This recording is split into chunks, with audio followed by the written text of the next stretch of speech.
Yep. Good morning, everyone. It was 83 yesterday and 51 today, so much for the first day of spring. This is the workshop portion of the meeting for Tuesday, March 24th. Thank you all for being here.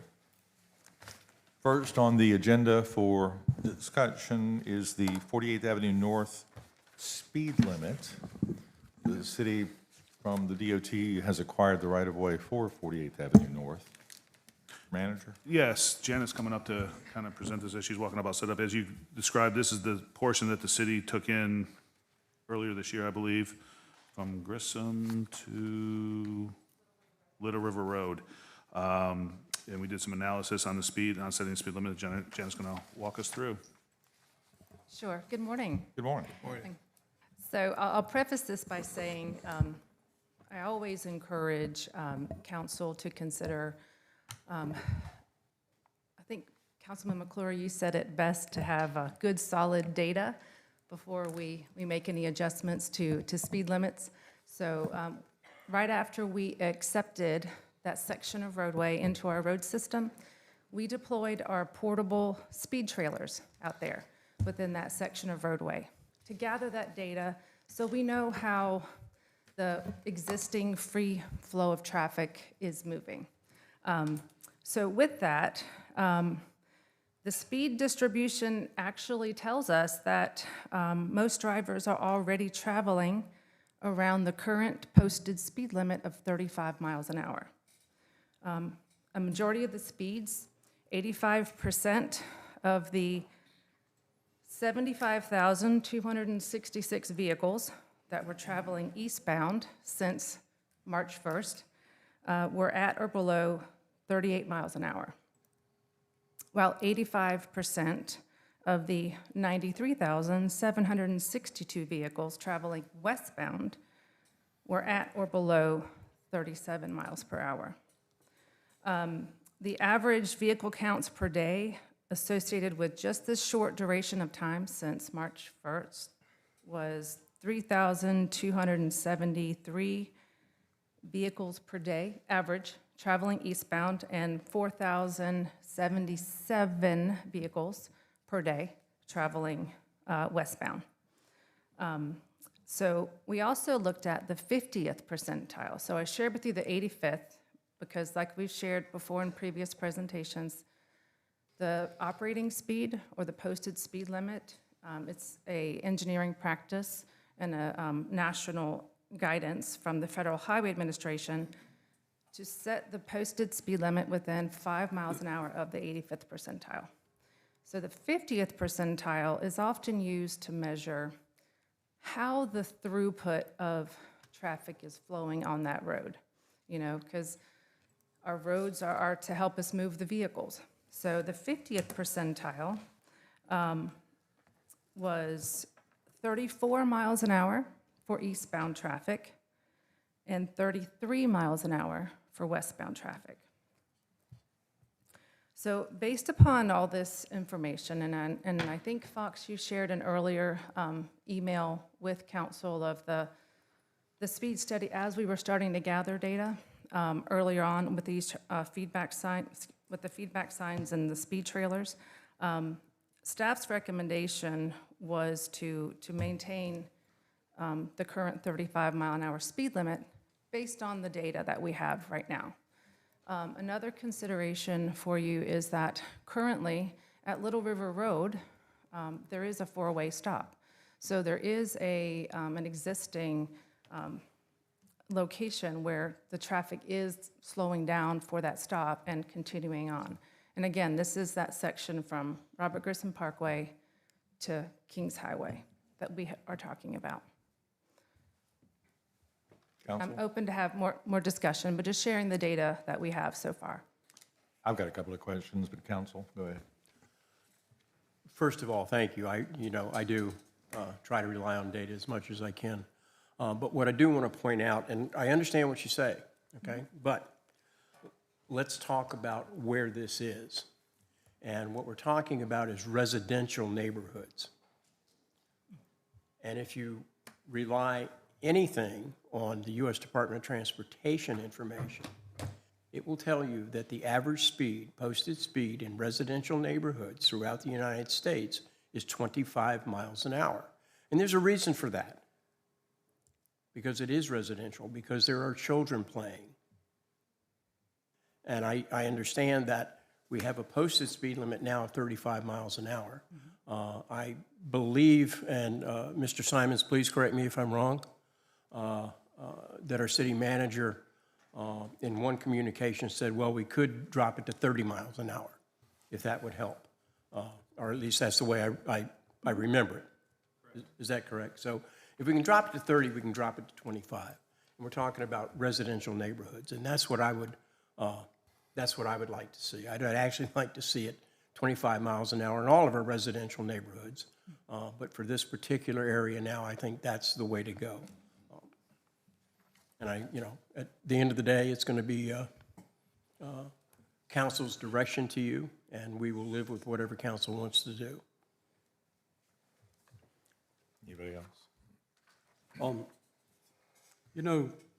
Generally, in most neighborhoods, especially a neighborhood like mine, where there's no real straight through from, say, Bob Grissom to Little River Road, things like that.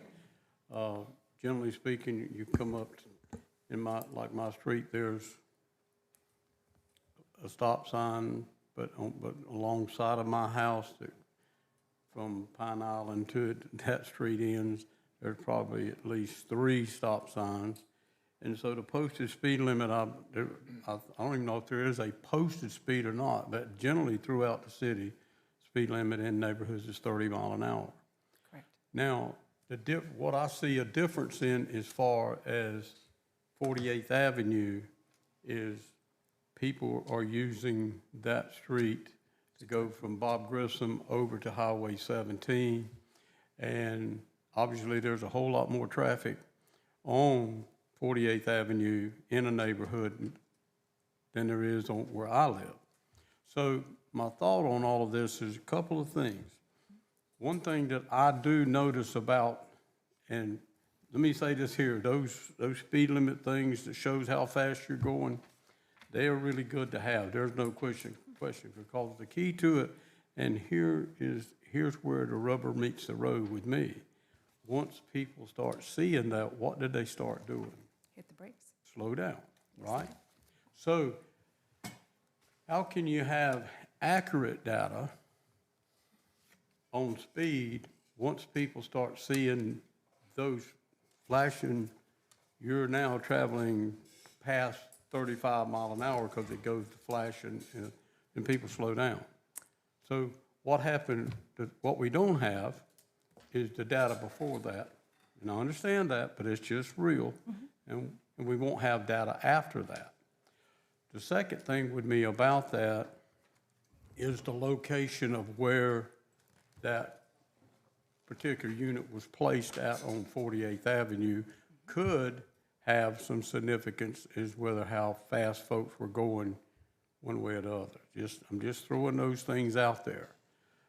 Me personally, I'm concerned about that particular area is because of the fact the amount of traffic that goes through there versus like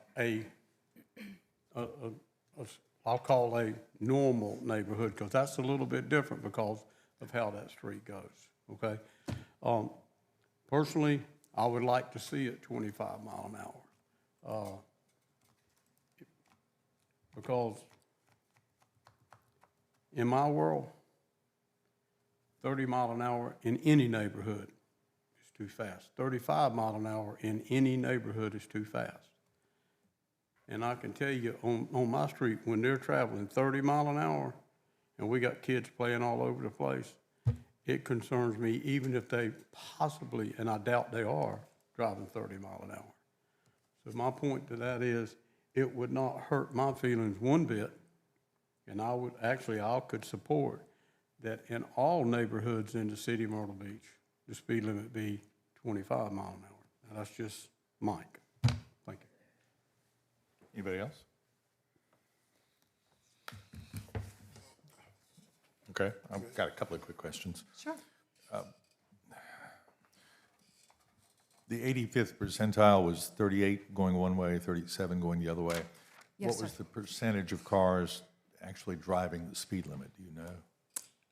I don't know that, because it's at that speed or below, so I don't know that difference in the percentages. Well, the 38 is obviously above the 35 that's posted currently. What was Good. the highest speed recorded either direction?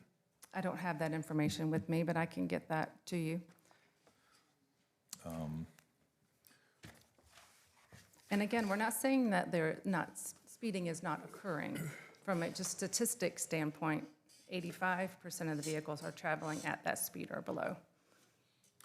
There are other neighborhoods that have requested lower speed limits, and they may not have even made it to this level of discussion yet. Forest Dunes has talked about lowering its speed limit. I don't know whether that's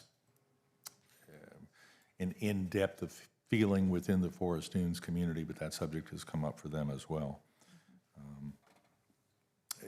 And you use the visible digital signs as opposed to the little baseball plates? Correct. Okay. I mean, to Mike's point, yes, if you see the speed limit flashing as you're driving by, you're inclined to slow down a little Janet, do you bit. remember where that sign was? Because I remember seeing it, I drive that street often. Right past where the See. park is, the entrance to the park. Yes, Gotcha. thank you. Yep, So I it remember was seeing it. And west of Pine Lakes, west of Little River Road? Correct. Correct. In that new section. And the section that you're talking about, is it the entire section from Kings Highway to Grissom? Is that what we're talking about? That was my understanding of the Okay. initial discussion from council, is to drop that section of roadway to 25 miles an hour. And please correct me if I misunderstood previous discussions. No. Is that correct? Yes. Yeah, I think so. I support 25. Is that what the question is? Yeah, I mean, I have no problem with the 25 either, but I will say this, that when you go to 67th Avenue, what is the speed limit there, 35? Yes. So we're going to probably have other Yep. areas, because that really is a feeder. Right. So I'm glad you brought that up, because a lot of our avenues are, from the Federal Highway Administration, classified as collector roadways. Collector roadways, essentially, their function is to gather traffic and funnel them to the arterials, which in this case, a majority, like almost all of our avenues connect with an arterial, whether it's the bypass, Robert Grissom Parkway, Kings Highway. So these are natural roads that are going to carry that high amount of traffic. In fact, with the DOT's roadway information system, if you haven't gone online and used that, it's a great resource to be able to click and identify, number one, I think Brian said, to keep track of how many state roads are in our jurisdiction, but it also gives you that information about the annual average daily traffic volumes. So you get an idea of how many cars are actually on this roadway.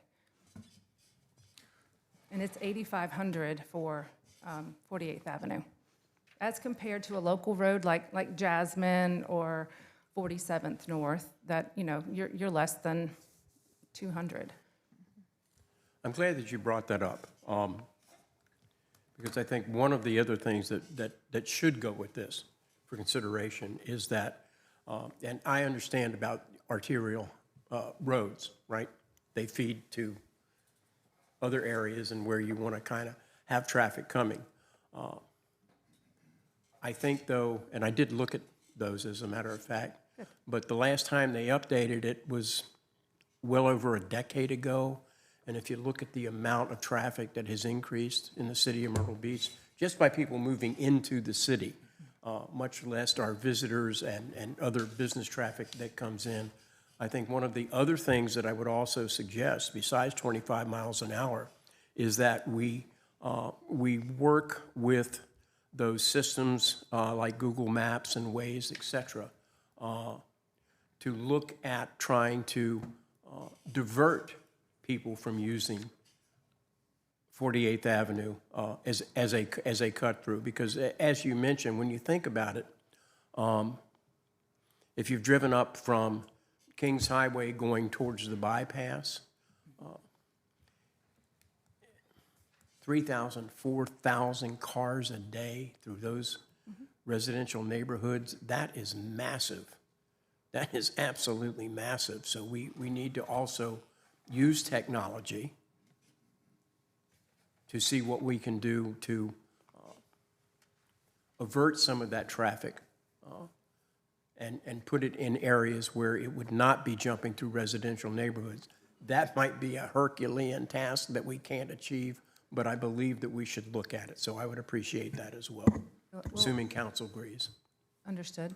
And also to respond to your statement about the data on that website, Councilman Chestnut, you may be aware, but the study team for GSATs is actually gathering data and updating those road classifications throughout the entire Grand Strand area.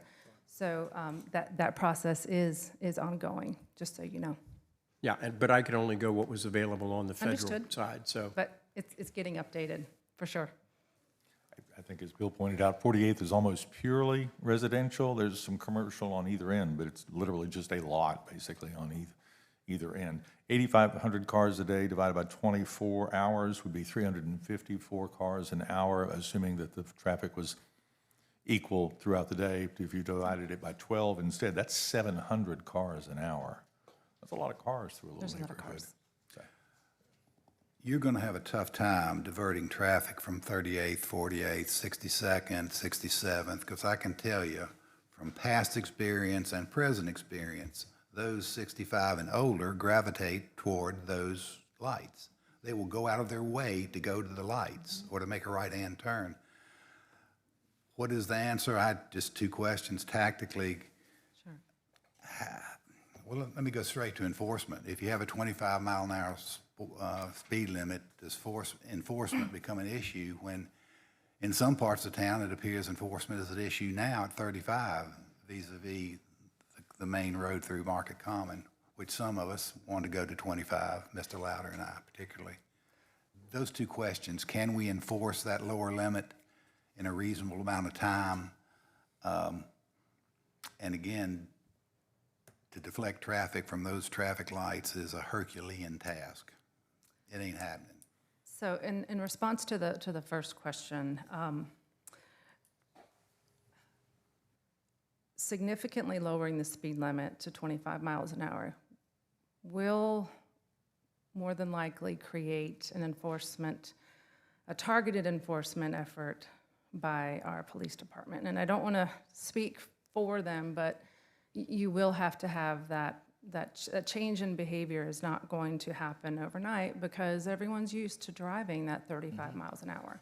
So there will have to be a public information campaign stressing the importance of safety within this residential area and,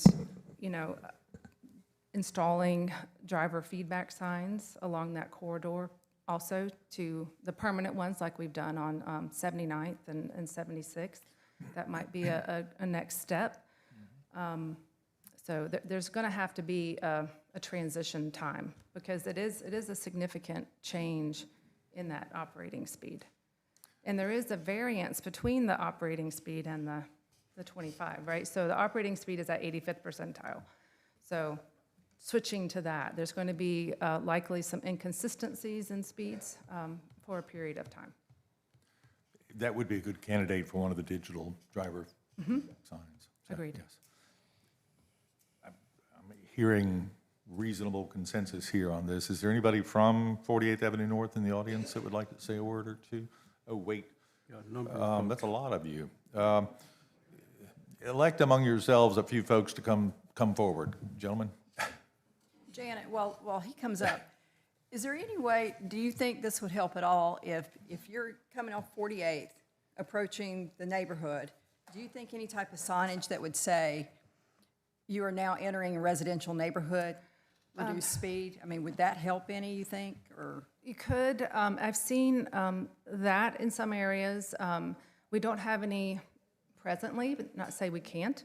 I've also seen as you have some transition areas, you know, speed limit actually on the pavement markings. I've seen that before. But from a maintenance standpoint, that's a lot of Okay. upkeep there, but. So I know you see that when you're going into like Charlotte and places like that, you're Residential, going in yeah. from Matthews to Charlotte, they do have signs up like that, putting you on alert that you're getting ready to go into a residential, so, thanks. Give us your name, please, and are you a resident on 48th? I'm a resident on 48th. My name's Tommy Moore. I've lived there for a little over 3 years now. I had a lot more I was going to say, but I'm going to try to hit points because it sounds like y'all have kind of hit some points for me. Yeah, moving there, I already knew about the street. Been from here. Yeah, I know there's high traffic, but you know it's been great being there, meeting the neighbors, like Miss C.C. Shaw, which she says to tell Mr. Louder, Chestnut, and Mr. Render, hey, I can't be here. Yeah, so it's crazy living there. It's the amount of traffic, the noise, just the constant keeping my kids out the front yard because you never know who's going to swerve off the road. I mean, just the end of last year, I had to replace my mailbox because someone hit it. And then a week later, someone hit the next mailbox up. I'm 2 houses off of that four-way stop. Really, the point of this, like lowering the speed limit, I think people that live here and have gone down that road for their whole life, I don't think they're going to change their ways. I think it's more the people that are using GPS. Once you update Waze and Google and all that, I think it'll reroute them somewhere else. Don't know where, because it'll no longer be the fastest route in and out. Because on Sundays, checkout days, it's like a line at the DMV, just trying to get up the road. But to the point of the study, 8,000 cars a day. Last year there was a study done where 154,000 cars over 22 days. That 85th percentile was 37, so 7,000 cars a day. That's 1,000 cars a day going over 37. 1,000. That's ridiculous. And you know, the city doesn't consider it unless it's the 85th percentile is 10 miles per hour over. So we're just thinking. I was just kind of doing some math that was. So let's say it was just 5% of the cars were doing 45. That's still 352 cars a day that's doing 10 over. That's ridiculous. Like, I don't know. It's unsafe to walk down the sidewalks. It's unsafe just to really be out in your yard, back out of your driveway. But as for the other streets, Broadway Street is 25. That's purely Commercial. commercial. Yeah. You know, Faro was dropped to 30. That's 4 lanes. This has a raised median. But I understand there's a lot of pedestrian traffic there. 44th is 30, 62nd is 30. 76 and 79th are also 30, but there's no driveways that actually go onto those roads. So for us to have to pull out onto 48th instead of the end of our driveways for what seems like 5 to 10 minutes, you know, it kind of becomes a hassle just to getting in and out of your own driveway. Wild Iris that runs from 38th all the way up to Grand Dunes, that's 25 in some spots and 35 in others. It's 35 where there's medians. North Ocean Boulevard is 25. So it's just, that's a residential area too. So we're just trying to get to something where we can feel safe, you know, just being Sure. out in our own front yard. You know? Understood. Thank you, So, Tommy. Yeah, thank you. Somebody back here? You were usurped, come forward. Good morning. Good morning, Council. Good morning, Mayor. My name is Amir Tal. I live on 48th, right next to Tommy. Second time I'm speaking here in front of you. So you touch pretty much all the points. The only thing I want to talk about is enforcement, like Councilman Render spoke about. And currently, I've been living there only for, I admit, a year. But I've never seen a police officer on the street catching people speeding. I saw them on the intersection on 48 where there's a 4-stop. Sometimes they catch their people that run through the stop sign.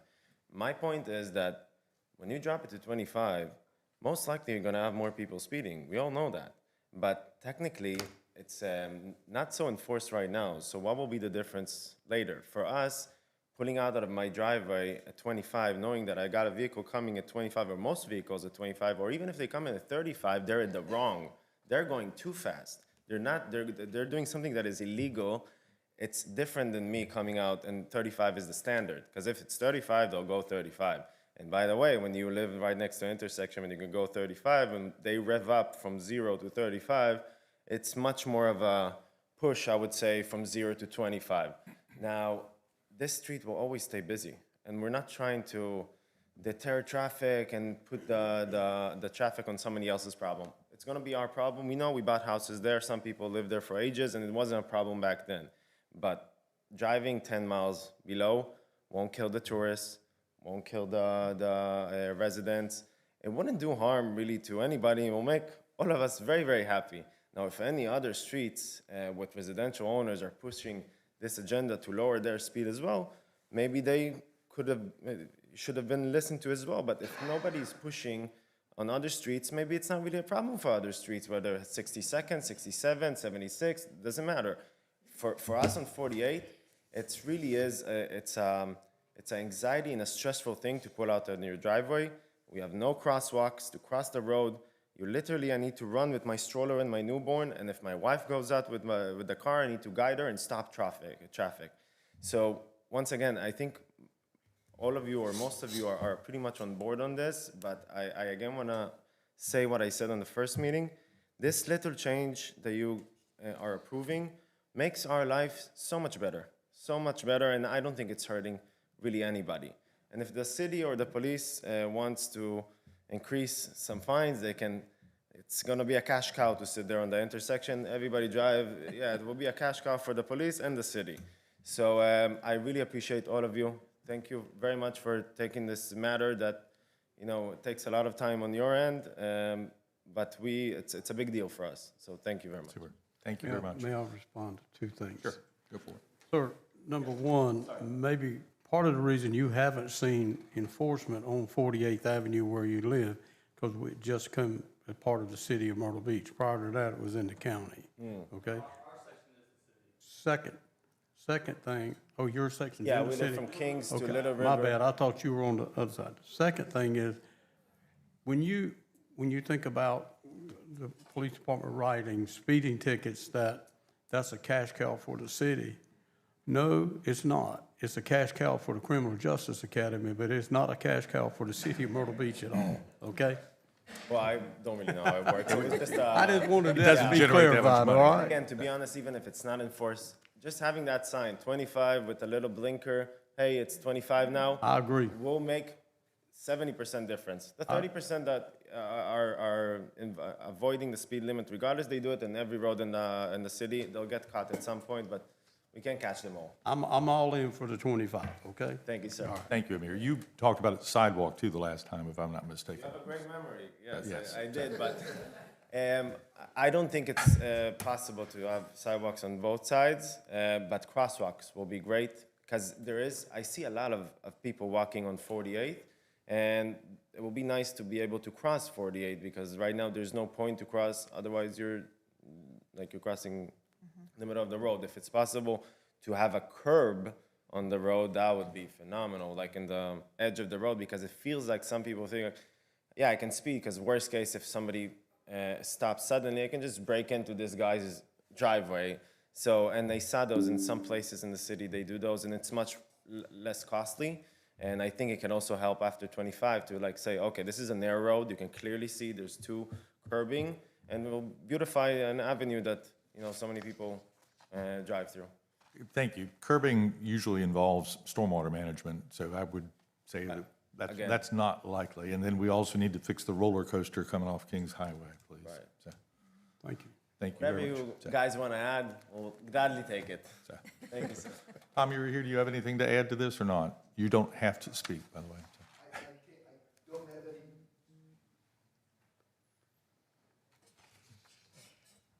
No, I'm here to support the residents. I think Tommy had some excellent data that he presented to council. Speaking on behalf of the Bicycle, Pedestrian, and Traffic Advisory Committee, I think it would be a safe statement to say that I could rouse enough votes to do an official recommendation to council if that's what council would ask. I think we're good. But from the consensus, as you said before, looks like we're headed in the right direction. I am gratified to see this consensus, not just on 48th, but possibly in other parts of the community as well. I think I pointed out the last time I was here that Marina Parkway has 3 different speed limits from Arundel to the Y.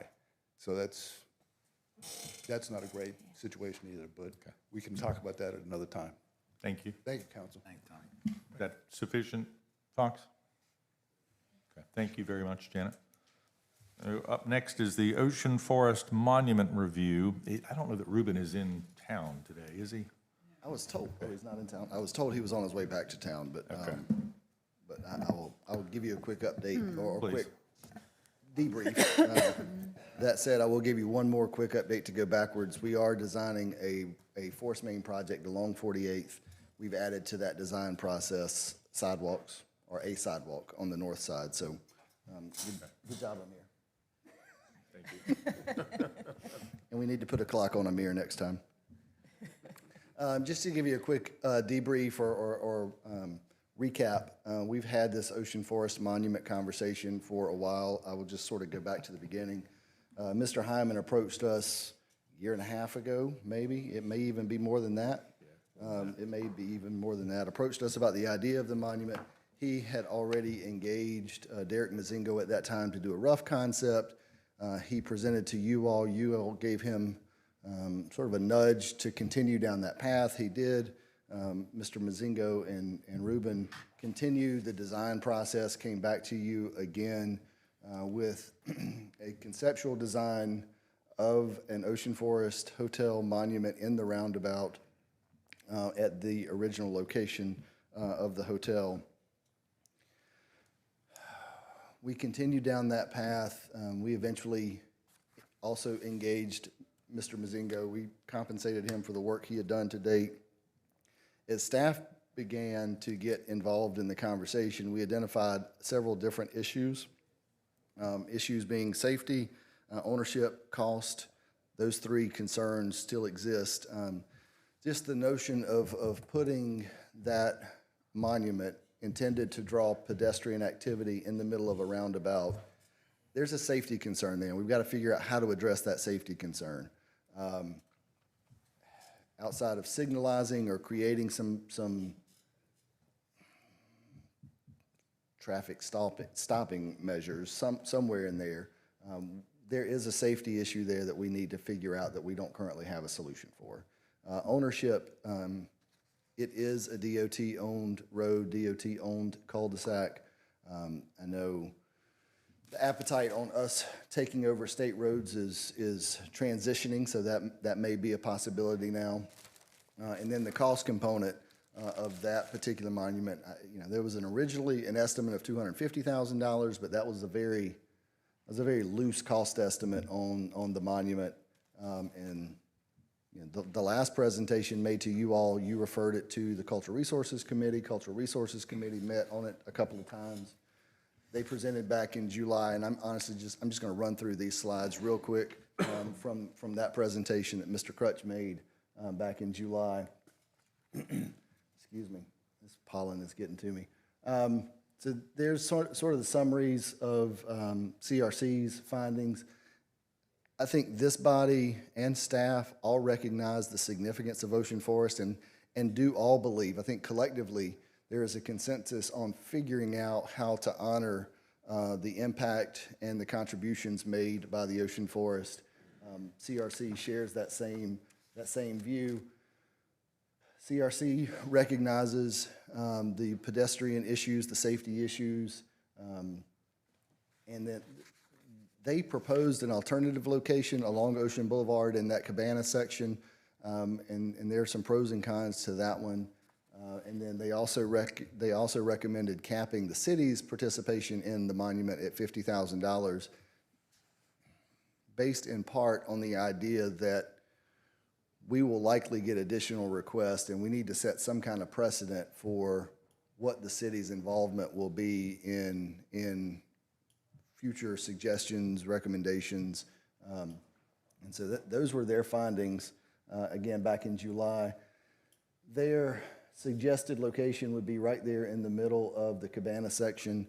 We would have to work through that if we chose to go that direction. There's still some parking issues and parking concerns in that cabana section that we haven't completely solved for. By the same token, there's not designated parking around the roundabout either. There's some street parking on some of the side streets that could be parked, but again, some of those roads coming into the cul-de-sac are state-owned roads, so we'd have to address that. I think after the CRC presentation and recommendations, hasn't been a lot of conversation. I don't think Mr. Hyman is at all interested in looking at the Ocean Boulevard location. He is passionate about the idea that it be located in that original roundabout, and conversations, from what I gather, have not really advanced beyond the July presentation. So I'll leave it at that and take direction from council. First step, regardless, would be to acquire the right-of-way for the roundabout. What road is that, actually? Sir? What is that road? Porcher. Okay, Porcher. Can we do that as a first measure? We can do that. Again, staff's opinion, I don't know that that's the first option. If we believe we want to take Porcher just because we want to take and control Porcher, then yes.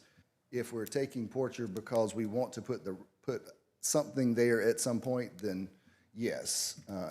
I'd figure out what we want to put there before we take ownership of the road, if it's predicated on the idea of us putting a monument there.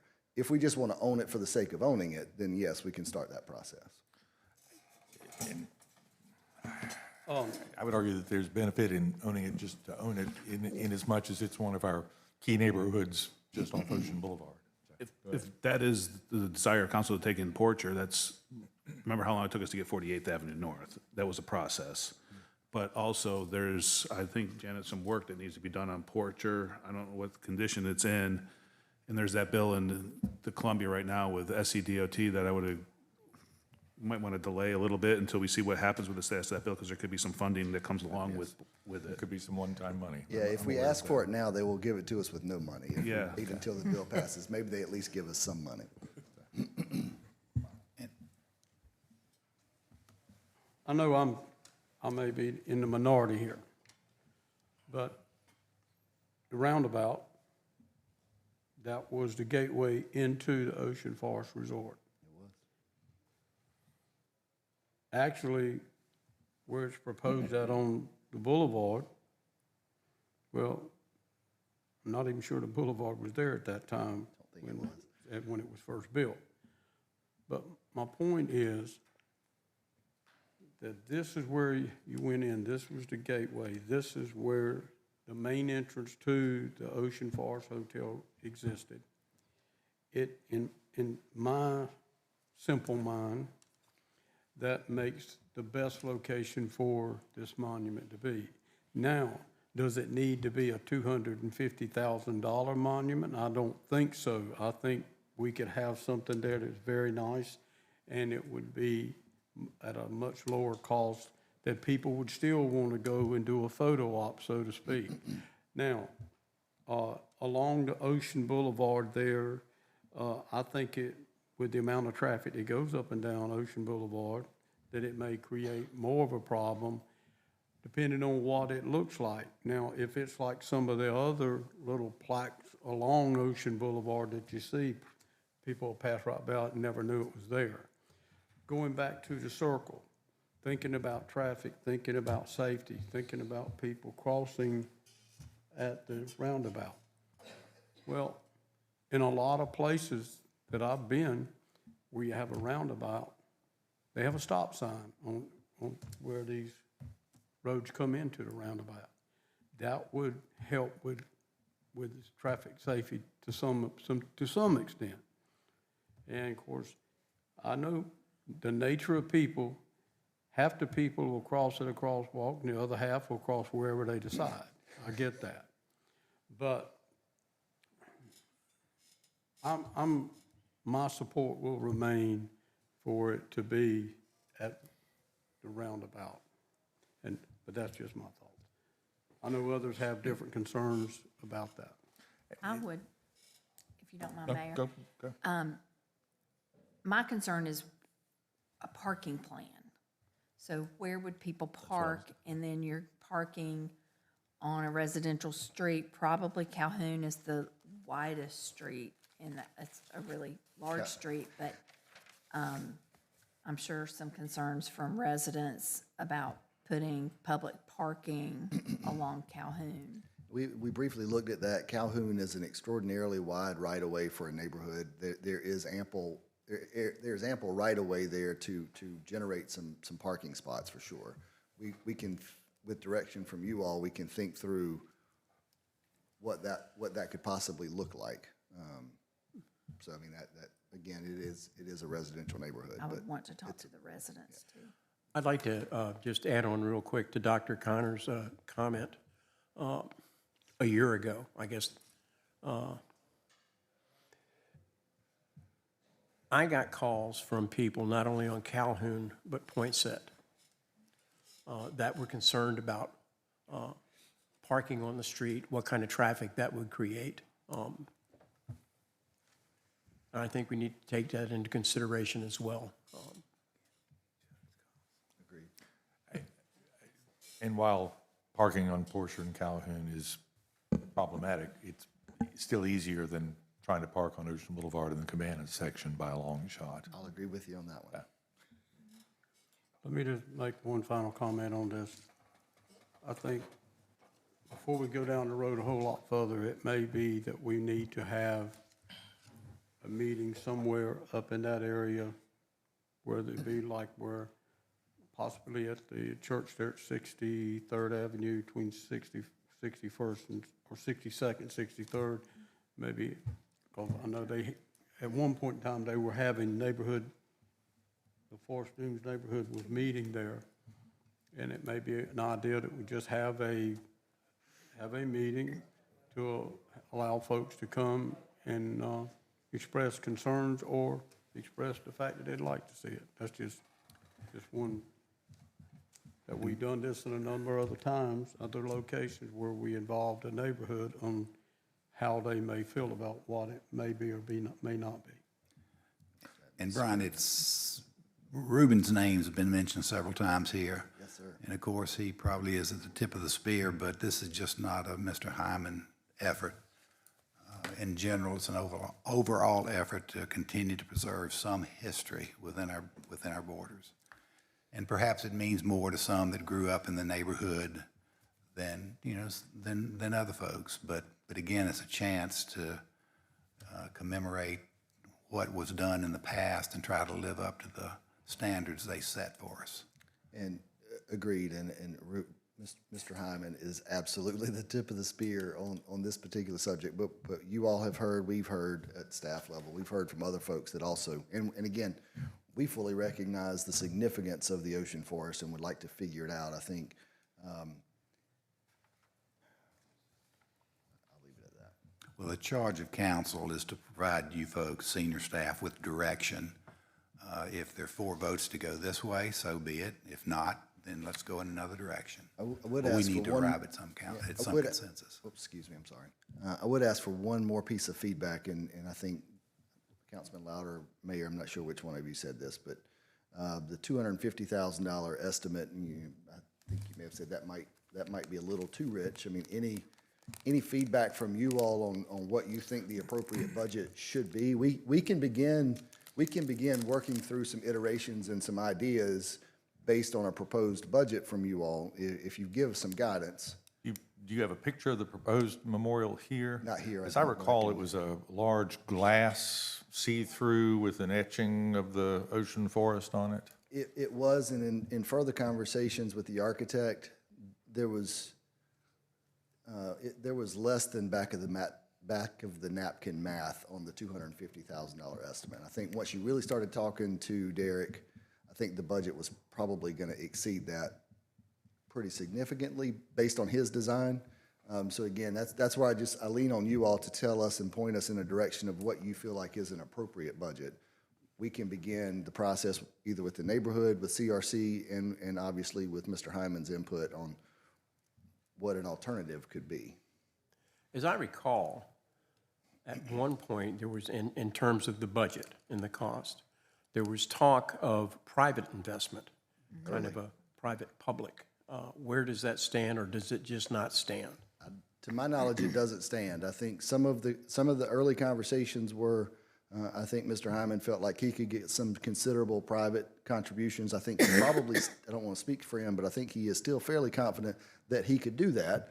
And if you all wanted to make a recommendation of some type of a public-private match, where the city puts in $50,000 or $100,000, and they then try to figure out how to match that, I think that would be an interesting approach. Cost is attached to the fact that it's a glass and see-through with etching thing on it? That would be my guess. Okay. I mean, there's I mean, some, for $10,000 or $20,000, you could do a spectacular bronze recreation of the ocean forest there.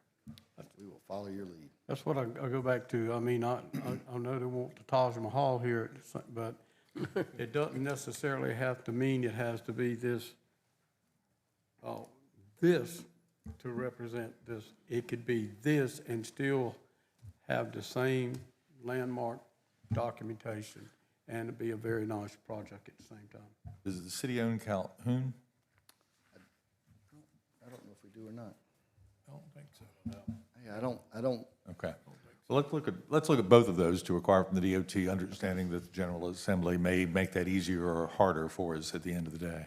I want to say the state owns Calhoun. The state owns one of the diagonal roads that come into the cul-de-sac. Because of the right-of-way, I would assume that would be Calhoun, but I can't swear to that. We can find out easily. Yeah, multi-levels, and if Ruben's not available today, maybe we can have a conversation with Ruben about altering the design.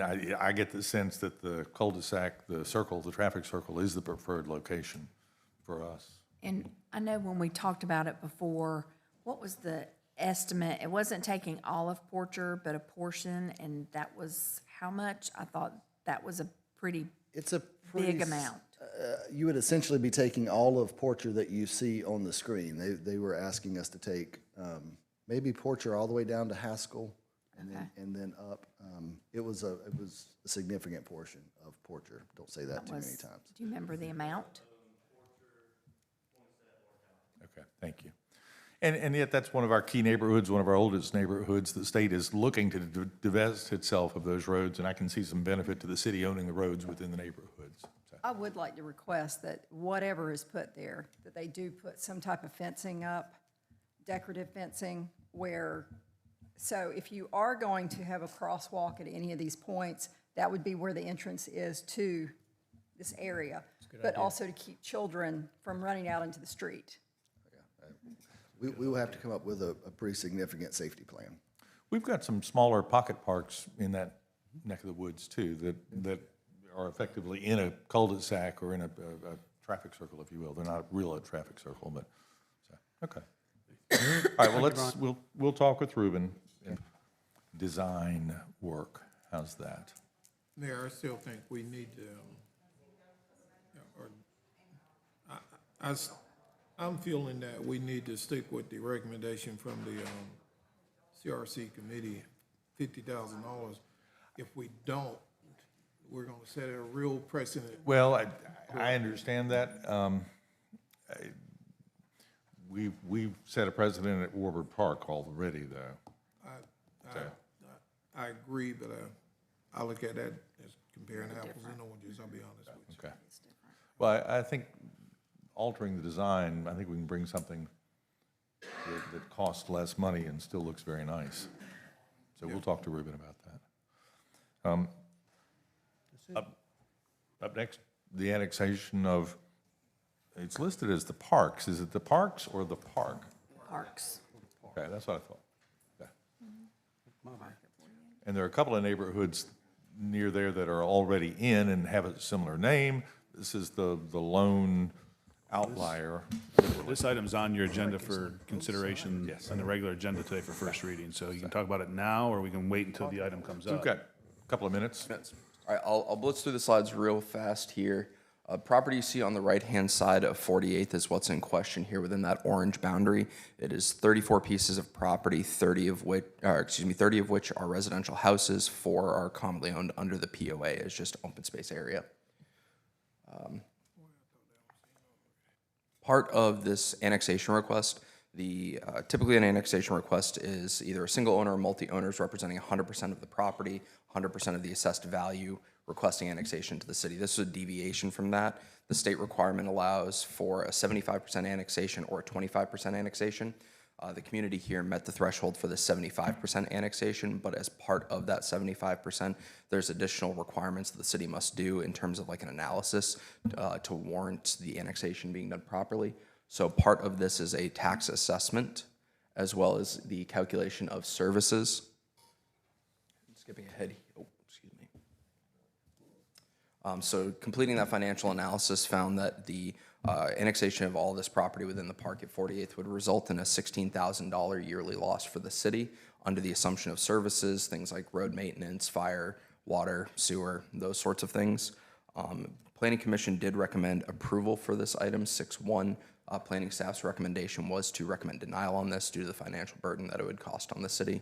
I just kind of leave it here. I'll go through the slides more in depth at the meeting. And the financial burden being $16,000 a year? Yeah, when I was making the recommendation in the staff report, $16,000 for one time doesn't seem great, and that's where Planning Commission landed on all of this. I looked at it as the tyranny of cost over time. $16,000 a year over periods of time would impact services to the city when you look at it over a 10-year span. I would argue, and I wrote that I'm supportive of this annexation. I would argue that filling this donut hole has benefit to the city beyond the mere cost of that, providing service to people who would be residents, but for the state's annexation laws has benefits to it as well. They don't have to call the county police department. They can rely on the Myrtle Beach Police Department and our fire department and get the benefit of living inside the city, get the benefit of our planning and zoning laws, our parks and recreation facilities and amenities, benefit of the 4% home ownership arrangement that we have currently, and then be voting members of the city of Myrtle Beach. They are requesting that privilege, and for, if we're going to talk about $16,000 a year, that seems like a minor factor at the end of the day for me. That's my opinion, council. Go ahead, Mike. Is this annex request, is this both sides of 48th Avenue? The left-hand side is already part of the city. That was done under a PUD many, many years ago. This was the only portion that was left out of this, so it'd be closing that donut hole. I didn't know that part was, actually, I didn't know that part on the north side, I'll call it. This is the north side. The south side is already part of the city. The north side's not. That answered my question, thank you. I did not realize that. Candidly, this was the hardest recommendation that I've written because Planning 101, we should annex this piece of property, so you'll get no disagreement from me on that one. It was just looking at the financial burden of it. Anybody else? So with this annexation, we would know that their roads are up to code, their water sewer is up to code, all of those things to take them into the city. We will. The one thing, just in defense of staff, one of the major things that we have considered over the past several years is not just that $16,000 loss, it's also the dilution of the TDF credit. So the more permanent residents we add exacerbates the TDF credit situation. I think as you all begin the conversation about revisiting the TDF and what impacts that have, I think it makes this a little bit of a different conversation, but that was the lens that staff was looking through with that recommendation. And I understand that as well, and yet we built out Del Webb. We're continuing to build out Grand Dunes, and there are 4% homeowners in that. Del Webb has 1,000 homes in it, a large percentage of which are going to be 4%ers. These are folks that literally are within the city limits of Myrtle Beach and have requested to be annexed to the city. I just wanted to clarify one statement. You asked that the roads would be brought up to standard before we're coming in. No, this estimate includes about $98,000 of road work that will be required. I've amortized that over the first 5 years, not to show that one big hit in the first year, because probably in 5 years from now, we're gonna have to go out and do some more work. But this estimate or this demonstration of the cost of this includes bringing those roads up. Generally speaking, what condition are the roads in? Fairly well conditioned. Okay, thank you. And this estimate really is closer to $17,000 than $16,000. Yes. And you looked at it over a period of time, and I'm glad that you did that. Did you use any anticipated inflation factor for that? Because it's not going to be static. It's not going to be $17,000. I'll never pretend to be a financial analyst on this one, so it would be hard for me to model that. But I take the point in stride that, yes, inflation would cost significantly more. We have a financial analyst. Yes, and I rely on her data. As you've seen with this budget, we've got recommended increases in solid waste and in water and sewer. And I know water and sewer do not go in the general fund, but the residents of the city pay like half of what outside city residents pay.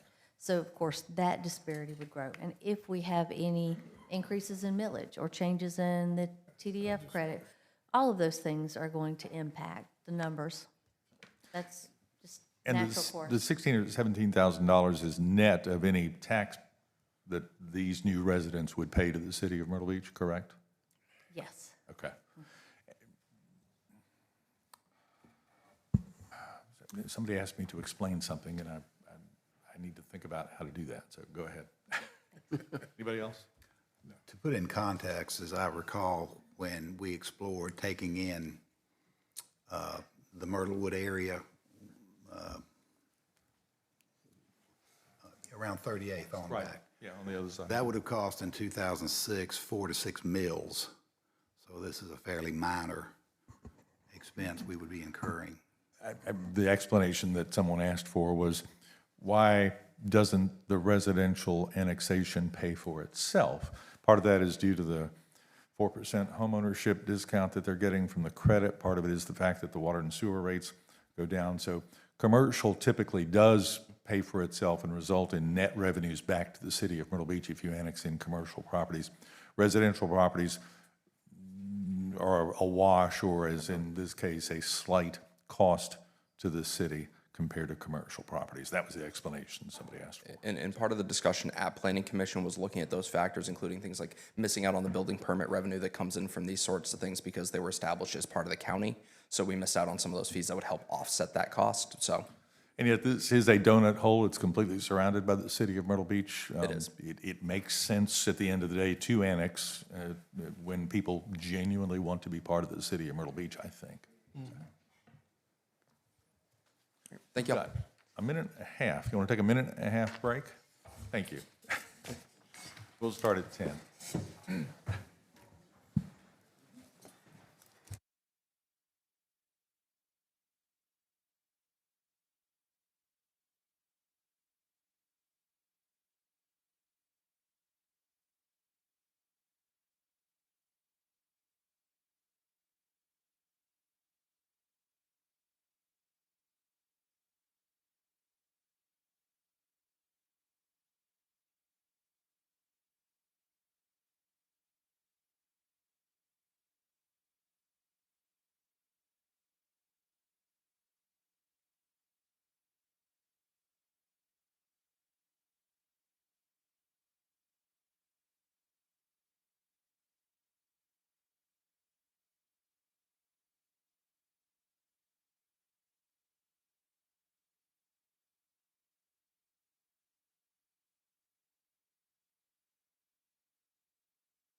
I'll do it next time. Okay.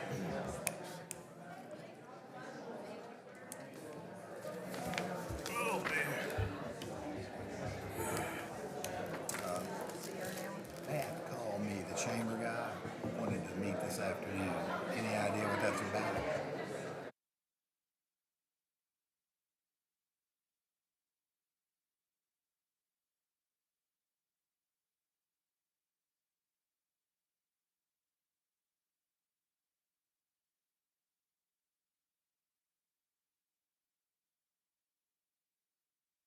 Question is, Phil, the question is, how much is their total marketing budget with all revenues?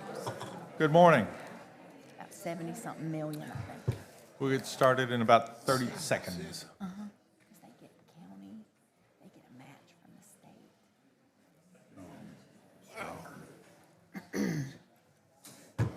Thank you. Yeah.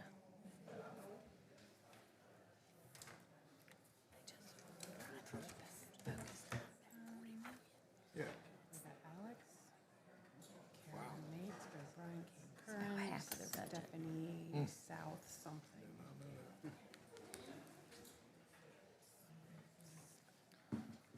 Welcome. Thank you for being here today. This is the March 24th Myrtle Beach City Council meeting. Let us begin by calling to order, and then please, with the invocation and the Pledge of Allegiance, Councilman Chestnut's going to provide the invocation. If you'll rise, if you're able.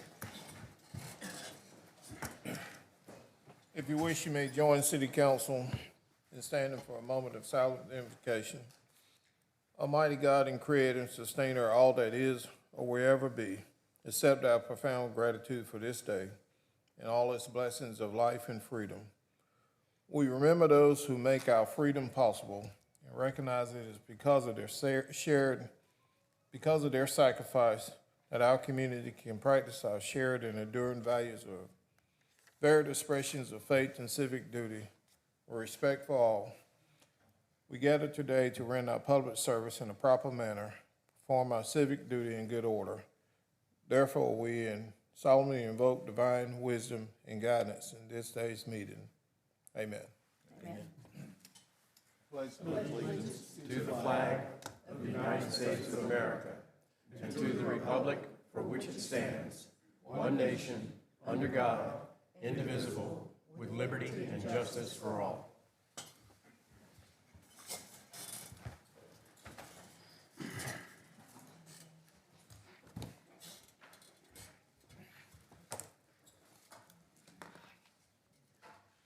Thank you all. The approval of the agenda today, are there any changes or amendments to the agenda today? Mr. Mayor, I'd like to request one change, Okay. and I'll try to explain why. Pull your mic down. Requesting that motion 2026-46 be postponed and moved to our first meeting in April. The reason that I'm asking this is that this is unlike appointments that we do for other boards and commissions. This is an important appointment, and we have 3 candidates. I have had the opportunity to review each of their resumes. I'm not sure that everybody else has. And I think it's important because this is a really seriously, it's one of the few that we get. It's an appointment that we get to make as council. And so I would like to have all 3 present to us, either at our workshop, first workshop in April, or the workshop before the meeting, so that we get a chance to understand them and know them. I think it's important that we pick the most qualified candidate. And so I would request that we move that into the first meeting in April. So, Mike Louder seconded. Any comment from the city council? Comment from the public? Buddy?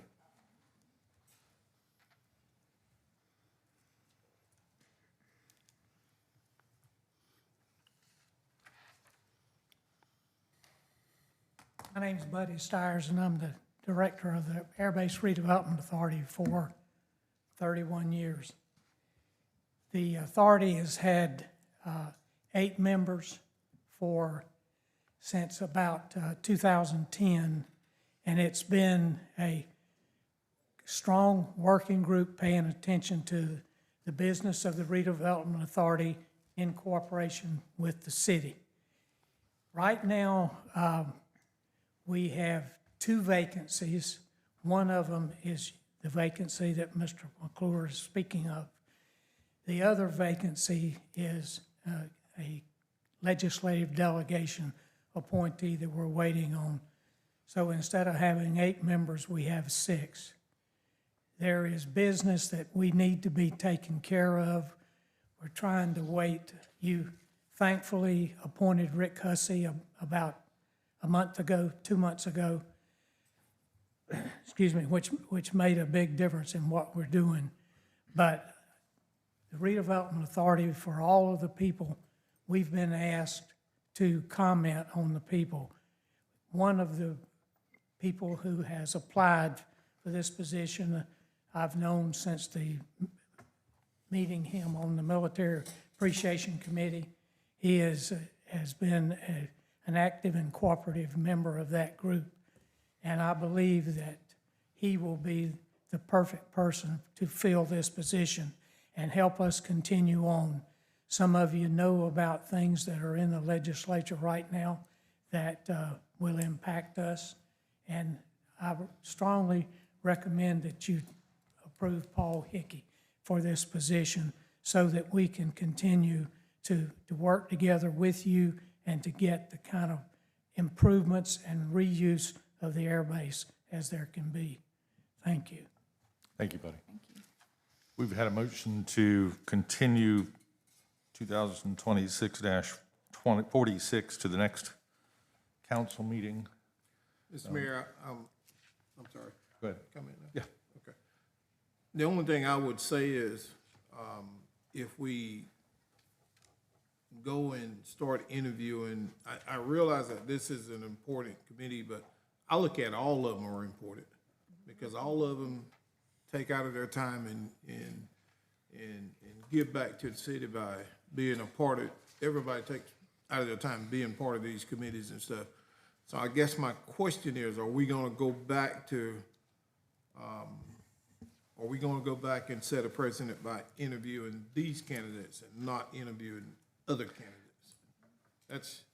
We used to do that. I think that's a Got away legitimate from question. We tried that 20 years ago. I know we did. For a little while, and it didn't last very long. No.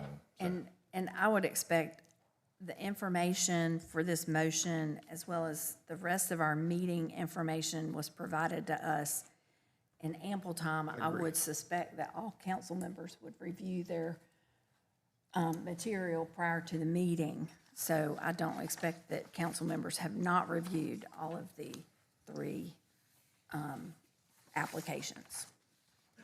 I guess what I'm saying, with that being said, I'm not in favor of continuing it. I'm in favor of making a motion to vote and support the recommendation of the chairman of the redevelopment authority. Dr. Render? Did we not already have a second to my motion? Yes. We do. Okay, We're in discussion right now. I know. Just wanted to be sure. Just wanted to be sure. Yeah, we did. And again, Mayor, I don't pretend to know whether all of us reviewed our packages. I do not agree with, I agree with Mr. Chestnut that I don't think we need to interview every candidate, but we do need to review those resumes. Therefore, if folks aren't quite comfortable voting today, I have no problem continuing. That would be my position too. I'm not sure that we need to interview the candidates at this stage, but I have no objection to continuing it until the next meeting. So. I would agree with that. I was involved years ago when that process started with interviewing candidates for committees, when I became a part of the Board of Zoning Appeals.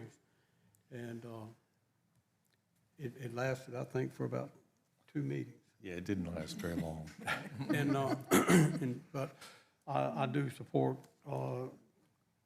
Councilman McClure's motion to continue.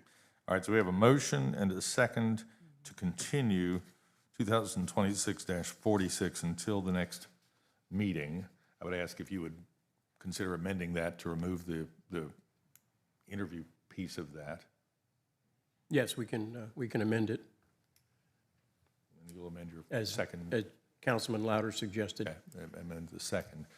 So we have a motion to amend the agenda to continue 2026-46. All those in favor? Time out, Mr. Okay. Mayor. Yes, sir. You have a motion and a second. Then you have an amended version of the motion, so we have to vote on the amendment of the motion and then vote on the motion as amended. Can I ask if you'll withdraw and remake your motion to remove the, All this confusion. That's less. to remove the interview requirement? I'll withdraw my second. I withdraw my original motion and ask that we move this item to the first meeting in April so that we have ample time to review the resumes and discuss amongst ourselves who we feel might be the best candidate for this position. Second. All right, so we have a motion and a second. I think that's clear. All those in favor of the motion and the second on the floor to amend the agenda to continue 2026-46 until the April meeting, please say aye. Aye. Raise hands, please. Raise hands, please. All right, that's 4. Any opposed, please say nay. Raise hands, nay, okay. All right, so that motion was approved, it was carried. And we have amended the agenda to continue that item until the first meeting in April. All right. Is there a motion to approve the agenda as amended? So moved. Second. Jackie seconded. Any discussion? Any discussion from the public? All those in favor of the amended agenda, please say aye. Aye. All right, thank you. The approval of the minutes from the March 10th City Council meeting. Is there a motion to approve those? Motion approved. Second. Any discussion? Any discussion from the public?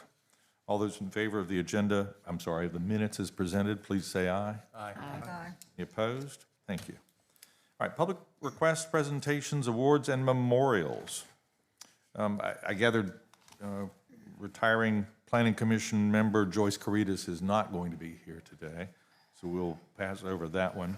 We have a proclamation declaring the week of April 6th through 11th as Children's Museum Week, and I believe Andy and Jessica, is that right, are in the audience today. Andy, Jessica, and Vicky will be accepting this proclamation on behalf of Adventure Children's Museum, which I've taken my son to, and he loves it. All right, thank you all for being here today, and I believe this might be the first time that we're recognizing Children's Museum Week. All right, a proclamation for Children's Museum Week, April 6th through 11th, 2026. Whereas Myrtle Beach was home to the South Carolina Children's Museum, the state's first children's museum, established in 1994 to provide a place for children and families to explore, play, and learn. And whereas children's museums offer safe, welcoming, and engaging environments that support learning, creativity, and discovery for children, families, and the broader community. And whereas these institutions play a vital role in early childhood development by fostering curiosity, critical thinking, and hands-on learning while supporting literacy, science exploration, and social-emotional growth. And whereas children's museums contribute to the vitality of the community and tourism economy by offering meaningful, family-friendly experiences. And whereas children's museums help inspire future leaders, innovators, and workforce readiness through interactive and immersive educational opportunities. Now, therefore, be it proclaimed that the Myrtle Beach City Council proclaims April 6th through 11th, 2026 as Children's Museum Week in Myrtle Beach and encourages residents and visitors to support and experience the learning and discovery found in children's museums. Signed and sealed this 24th day of March. Thank you very much. Andy, Jessica, someone would like to say a few words?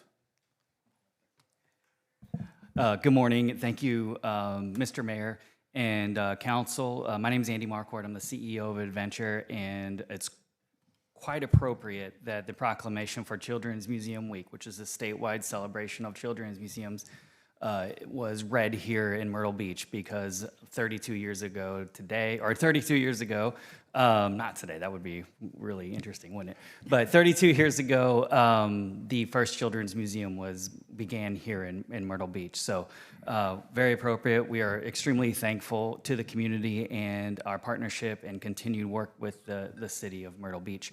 I do want to let our team here, Jessica Gregory, who's been with the museum for 16 years, to say a couple of words for y'all. She's a great leader and holds down the fort and runs a tight ship here in Myrtle Beach with our museum. And then I want to also thank Vicky DeMuzzo, who leads all of our educational programs here as well. So, Jessica? Thank you, Mayor and Council, for this proclamation. Like he said, I've been with the museum 16 years. As a resident in Myrtle Beach with 2 young children, I, also an employee there, realize the importance of the Children's Museum as a whole. We provide a safe, engaging, inclusive experience for children and families, both local and tourists that come and visit the community. And as he mentioned, Ms. Vicky does all of our educational programs, our pop-up programming, all of our field trips, all of our outreach and community events. She is just a great asset to the museum. She has been with us 4 years, and we are just proud to be here, proud to be part of the community. And I'm looking forward to seeing some of you this week to give you a tour of the museum and the space that we are in. So thank you for your continued support of the Children's Museum. Thank you very much, ladies and gentlemen. I briefly would say that it started as the South Carolina Children's Museum. It was incorporated into the Adventure group that serves the state as a whole. We were across the street here, or down the street, I guess, at one point. You've moved to the Market Common. And in talking with Andy yesterday, you're seeing 50 or 60,000 people a year at the current location at the Market Common. And then we're, for several years now, we've had a larger hope, dream for the Children's Museum to be part of the redevelopment effort that's underway in the central part of the city as well. So thank you very much for being here today. Thank you.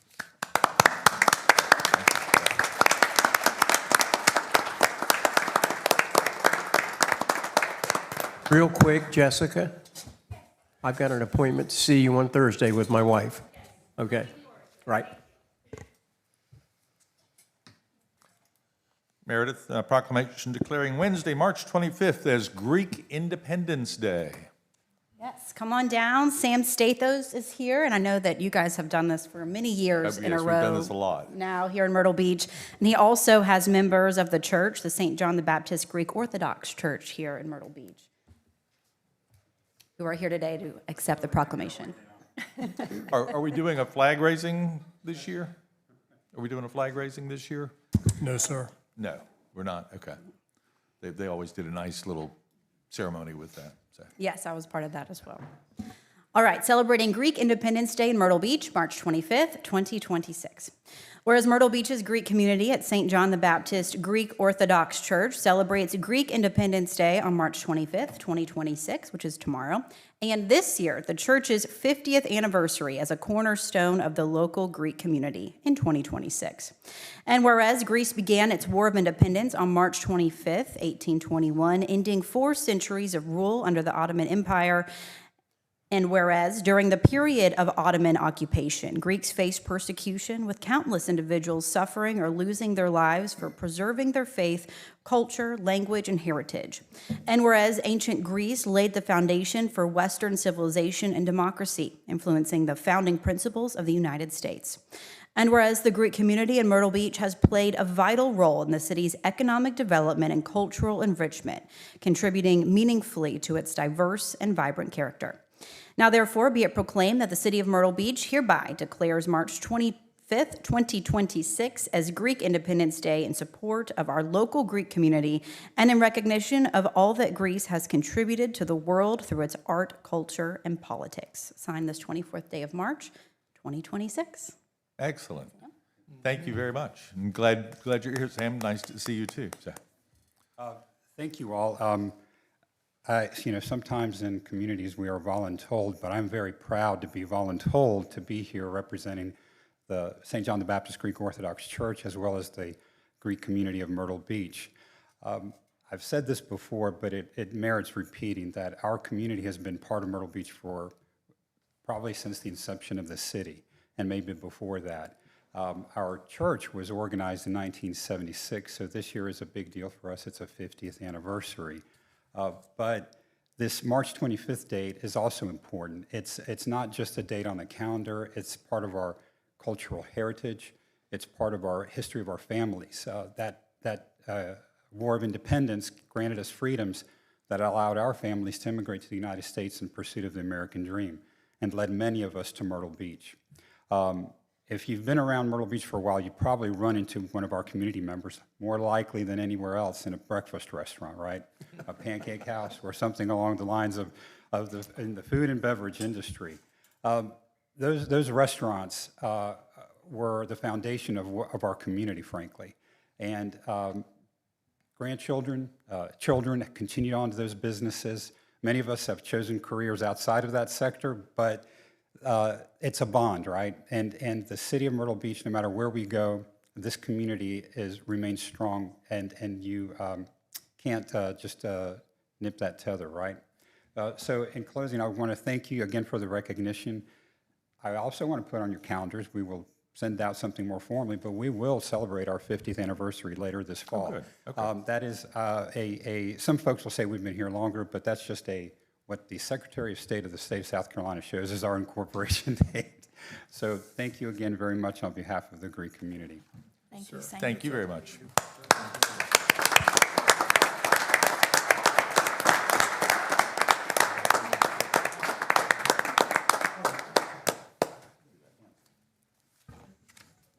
Why don't we go down there so they don't have to walk?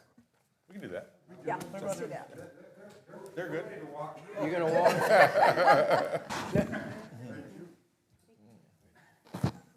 It's good to see you. 50 years in this Virginia. Thank you so much. I enjoyed it. Thank you so much. Yes, I have. Thank you very much. Thank you very much. Good to see you again. Good to see you all. Thank you so much. Yes, sir. Yes, sir. Good to see you. How you, brother? Good to see you. Happy to see you. Thank you. One of my favorites. Thank you. Thank you. Thank you for being here, young man. Thank you, sir. Thank you. All right. I'll take 2 eggs over easy. Thank you, sir. You know, Athena used to work for them. Athena used to work for them. Is that right? Yeah. Thank you very much. And then. Thank you. Sir. Yes, sir. Good to see you. Thank you very much. Thank you very much. Opa.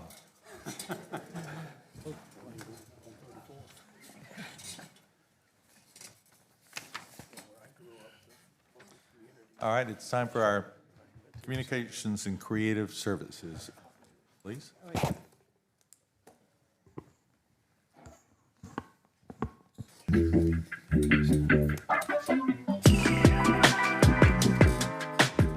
Hey, City Council, Chastity Pendergrass here with your communications update.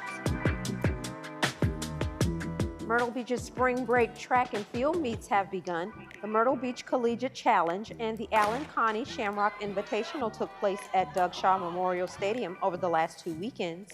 The Beach Run Invitational is the last track meet. It's April 2nd through the 4th.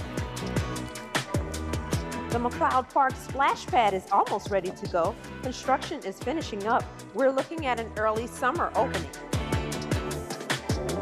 Monteith Construction has installed the concrete in the areas where the seats will go in the new theater. Over the next few weeks, you'll start to see work on the front of the building. The project is scheduled to finish around the end of this year. The 37th annual Run to the Sun Car and Truck Show returned to the old Myrtle Square Mall site last week. The next phase of work on the 48-inch water line project is underway. Contractors are working from 33rd Avenue North to the tunnel on Marina Parkway near the YMCA. Nights at Nance returned last Thursday for the spring season with Chocolate Chip and Company. The next concert is April 2nd at 6 p.m. with the band Heartburn. Looking ahead, Springfest is back April 4th at the Colonel Thomas Buddy Stiers Athletic Complex.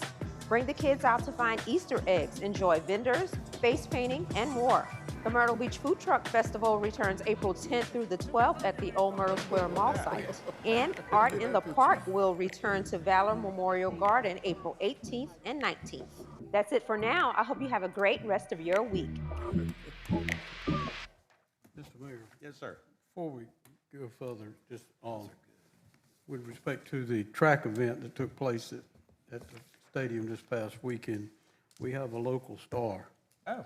J.J. Brown, Oh, yeah. 16-year-old Myrtle Beach High School track. He, if my information is correct, he actually holds the state record in the high jump. Wow. And he competed against 48 different collegiate high jump participants this weekend. He won the event.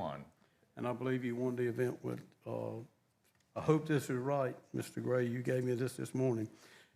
7 foot 2.5 inch jump. My. Wow.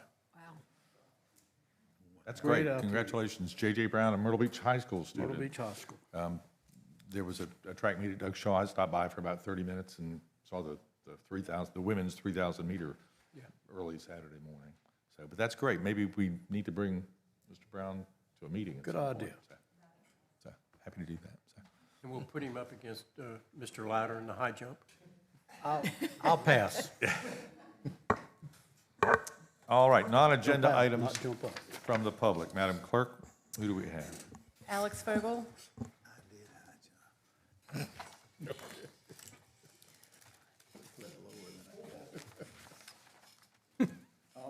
like to start. I got a postcard for each of you.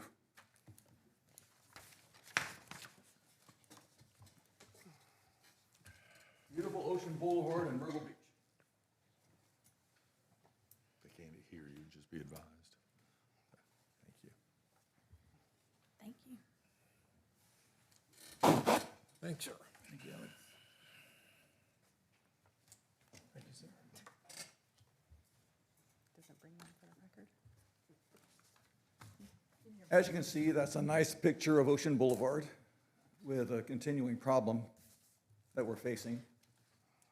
It's nothing new, but it seems like the parking in the center lane of Ocean Boulevard is being abused considerably. I mean, I understand that there's need for parking for delivery, semi-trucks, box trucks, and so on, where resorts and so on were built with no room for loading and unloading.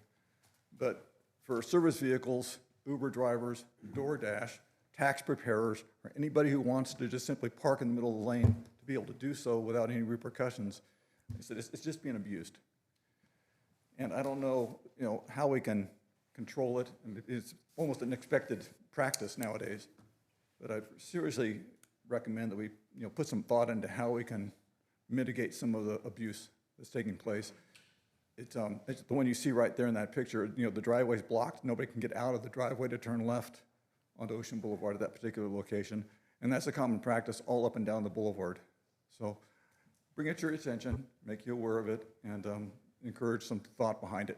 Again, I don't think it has to be some draconian solution that prohibits it altogether, because there is a need for it sometimes, especially for deliveries. But it is being abused, especially by service providers. And like I said, anybody who wants to do it just does it. It's easy, it's free, it's convenient, but it's not safe. How did tax preparers get into that list? I'm saying anybody can do it. Okay. There's no repercussions. Thank you. I was thinking about Alex, I believe they do allow delivery vehicles to park in the center lane until 3 typically. And I understand that. On the north end, we've recently added a hashed space in that middle lane to allow access to driveways where driveways were blocked. So maybe we can take a look at other areas next to the median islands where adjacent driveways might be blocked and see if we can't put a 10 or 15-foot hashed space in there at some point along the way. So thank you very much. Anybody else? Carolyn Mates. Carolyn Mates. Hey, Carolyn.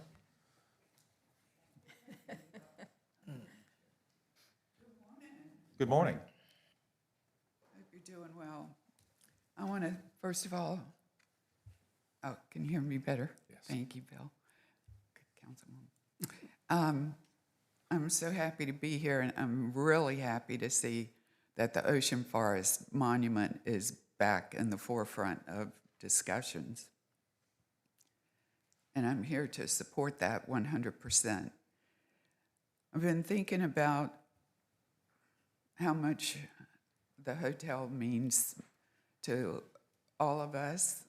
I grew up not too far from there. It was where I went to the beach.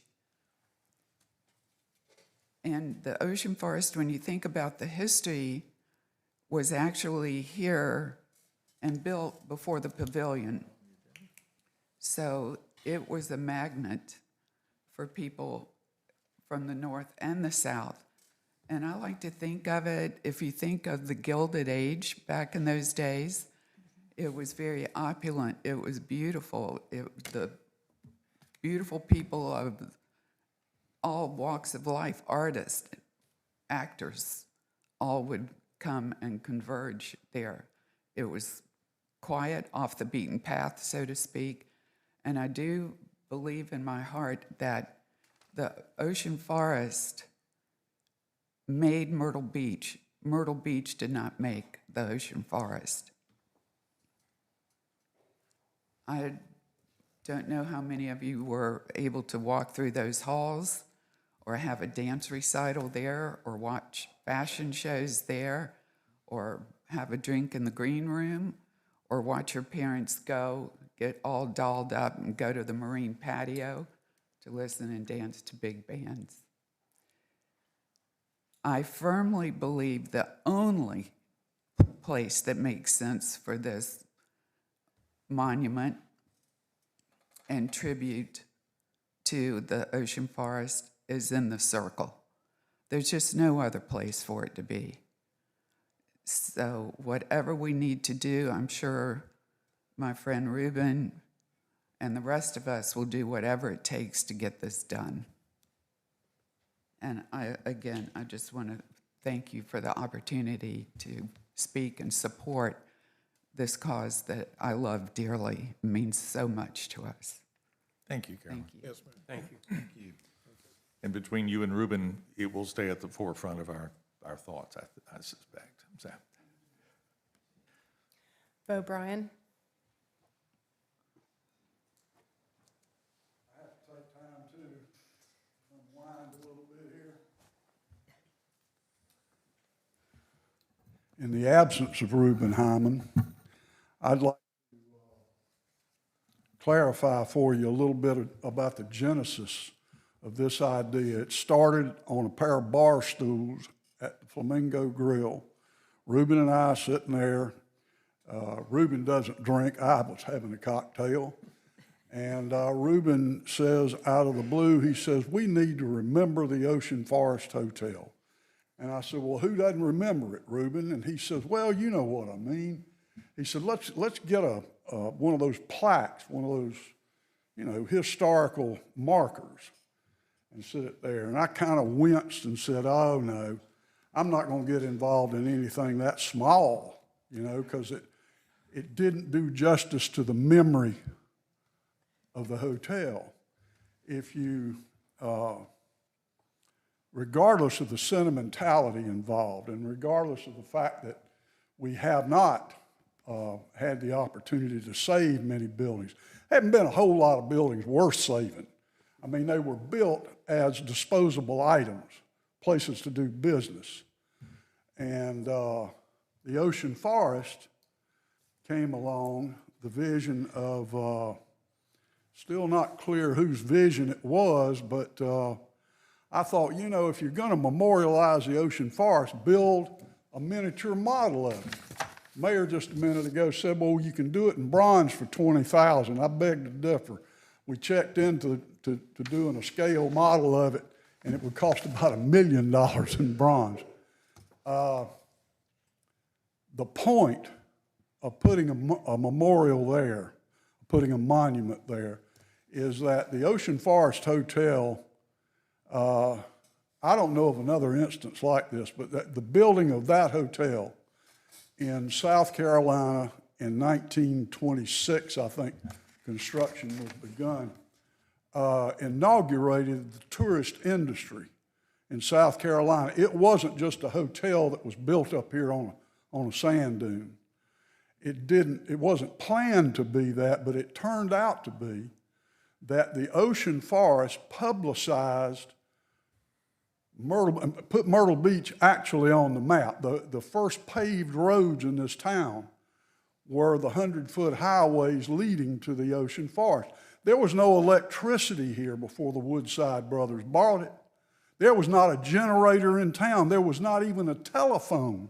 The only telephone in town was on my granddaddy's desk at the company store until the Woodside brothers came here. And those guys, I mean, you got to hand it to them. They went broke, but they kept signing those checks. And they signed them and signed them and signed them.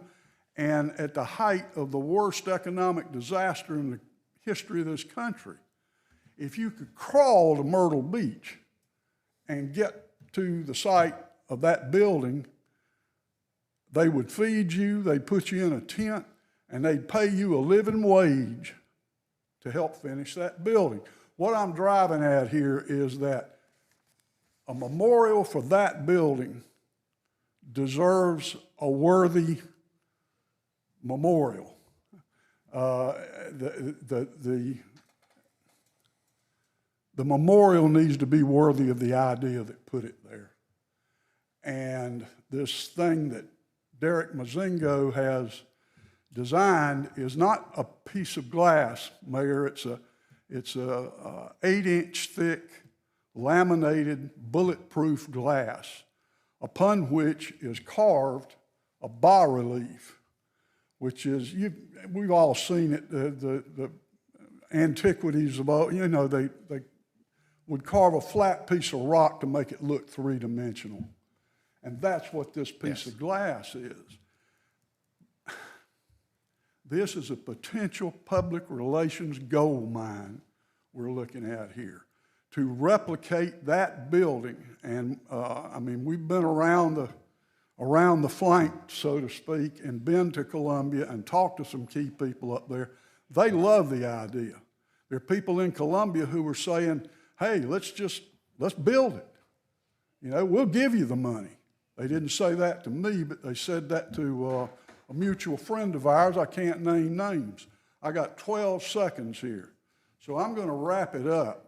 What I would hope and encourage this body to do is solve the problems. Dream a dream as big as we are.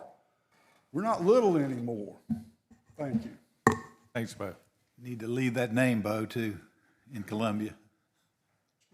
You need to leave that name with somebody in Columbia who wants to help.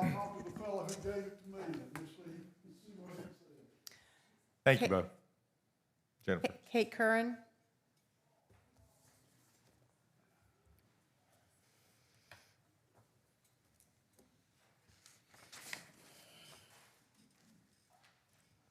That's a tough act to follow.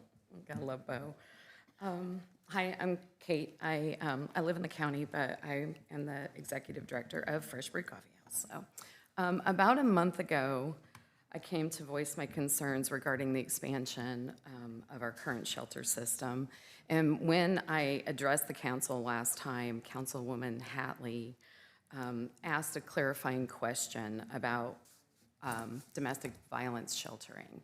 And so that got me thinking. I appreciate that you all cannot know everything. And, but I think that this topic of homelessness is so vital, especially in light of our city's attempts, and I do mean plural, attempts at redevelopment of especially our downtown area. And I know that homelessness and housing insecurity really do affect the safety of our entire community, including people that are experiencing homelessness. So I emailed everybody in city council and city management, and I heard from one person because I just really think it's important to continue this conversation, and I think that education on the types of shelters is vital. So I heard from one person, so I thought, well, I'll come back. There are two types of shelter, basically, emergency shelter and transitional or program beds. And emergency shelter addresses the immediate, where am I going to sleep tonight? And it also addresses people who are chronically homeless, maybe folks that are experiencing severe mental health issues and that end up chronically homeless. There's then transitional or program beds, and those typically are longer term stays and require participation in services. And the hope is that then people are transitioned into long-term housing. Last year, part of Myrtle Beach City management came to me and asked me for my help based on my expertise of homelessness, which I kind of laughed at the time because I didn't really think of myself in that way. But the county has said that, we need to address homelessness as well. We need to build a shelter. We don't know what kind. Everybody get your experts together and let's figure this out. So I actually went with part of city management, and we visited 2 shelters in Columbia. We got to see what they were doing there. And, right now in our area, we have 22 emergency overnight beds for men, and that number has fluctuated off and on. Emergency shelter is the base of getting somebody out of homelessness. And right now, it is if all of our services, I kind of look at it like this, like we have a bunch of branches to a tree, and we don't have the base. We have all these great service providers in our area doing work, helping people get, hopefully, to a better life, but all these branches have no base connection. We need a true emergency shelter. It is not easy to come up in front of y'all or in public because it feels like we're being critical of what we have now, which is transitional program beds. I'm not saying that people aren't getting help at New Directions. I'm just saying that we're missing the base, which is now leading to people losing hope immediately and being chronically homeless, and it's extending their time, just loss of life and time. And I really feel like if we don't take stock in our human infrastructure in the Grand Strand, we're not plugging into our workforce. We're just wasting people's time and lives, and we could be thriving, I think, on a different level. So my hope for our community is that we actually embrace that. And, the work that we do at the coffee house, I do it for free because I see people rebuilding their lives.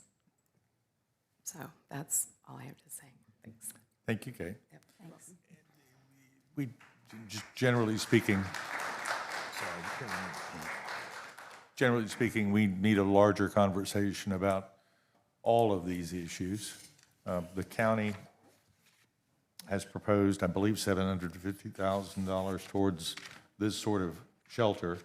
That conversation got sidetracked at some point along the way, so we need to reinitiate that maybe with the county.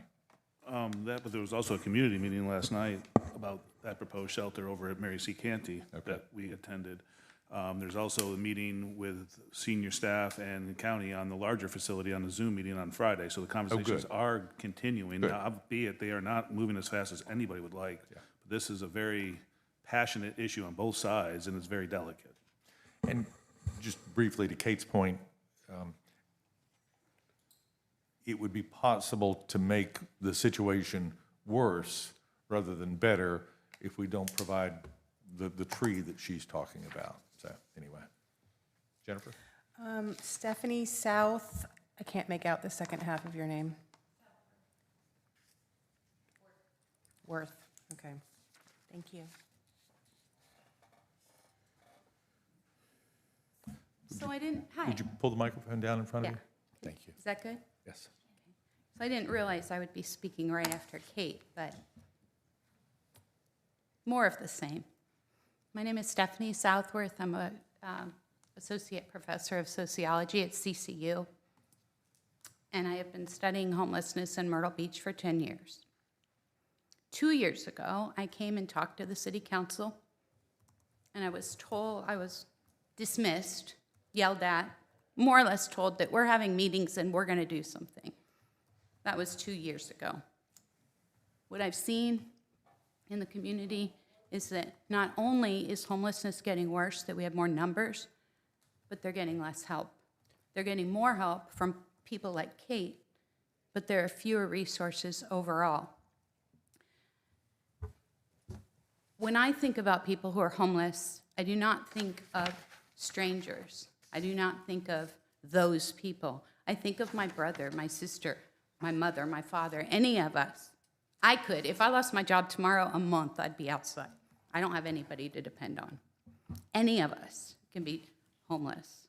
When I heard of this plan for the new shelter, which is really transitional housing with 22 program beds, I knew I needed to try again because these are human beings we're talking about.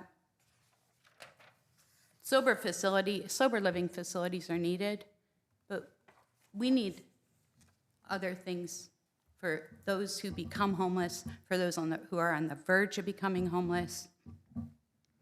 I have all these things I was going to say, but I'm just going to tell a story because this is, as Kate said, very difficult to stand here and talk about, but our humans in our community deserve it.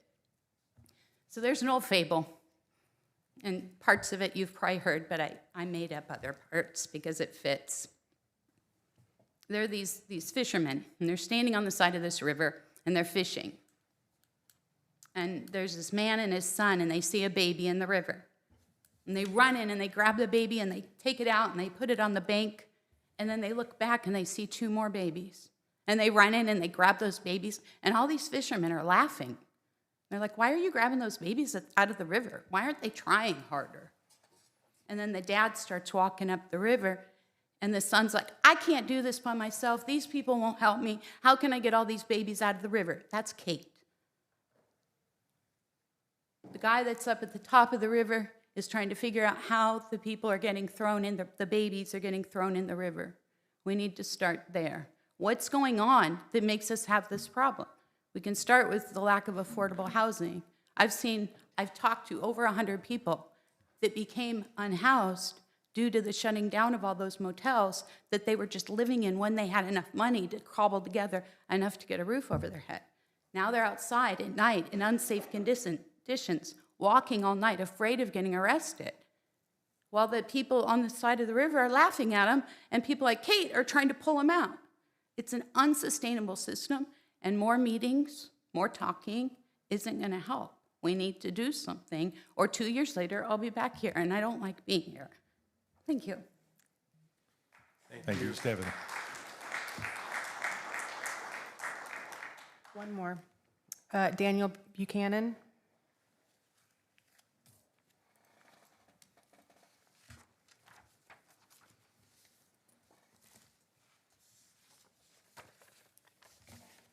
Mayor, esteemed members of council, my name is Daniel Buchanan. I've been at this meeting before as someone sitting in the audience, speaking to reporters afterward. But today is my first time standing at this podium, and I'm here not as an outsider, but as someone who was dependent on new directions to stay alive in this city. I'm back because, despite recent attention, the pattern hasn't improved. In some ways, it has gotten worse. This isn't about embarrassing new directions. It's about embarrassing injustice until it changes.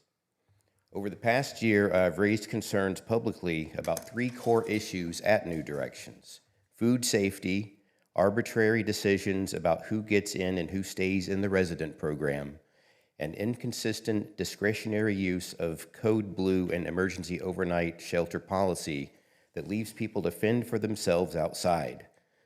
In response, the shelter's leadership and staff have not only denied these concerns, they have worked to isolate me, discredit me, and now frame me as the problem in front of the very people whose lives depend on that facility. Let me begin with food safety and transparency. In the early morning hours of September 8th, 2025, I was taken by ambulance to the hospital after eating a batch of beef stroganoff served for dinner at New Directions on the evening of September 7th. I remained hospitalized through September 10th. My hospital records, more than 100 pages worth, show diagnoses of sepsis from colitis and enteritis with an elevated white blood cell count. Sepsis is a life-threatening bloodstream infection. Without timely treatment, a significant portion of patients do not survive. To be clear, I could have died from this and left my beloved young son to go the rest of his life without his father. One plate of food almost cost me my life. The real scandal would be pretending that plate was never served. Sepsis isn't a rumor. It's in my medical records, and it could be in the next man's bloodstream if nothing changes. I have provided those records to TV stations and can provide them to the city. Yet in a March 11th story, New Direction CEO told one station that there had been no reports of food poisoning from their kitchen in 13 years of operation, and that she found it odd that there would be one complaint out of up to 250 meals a day.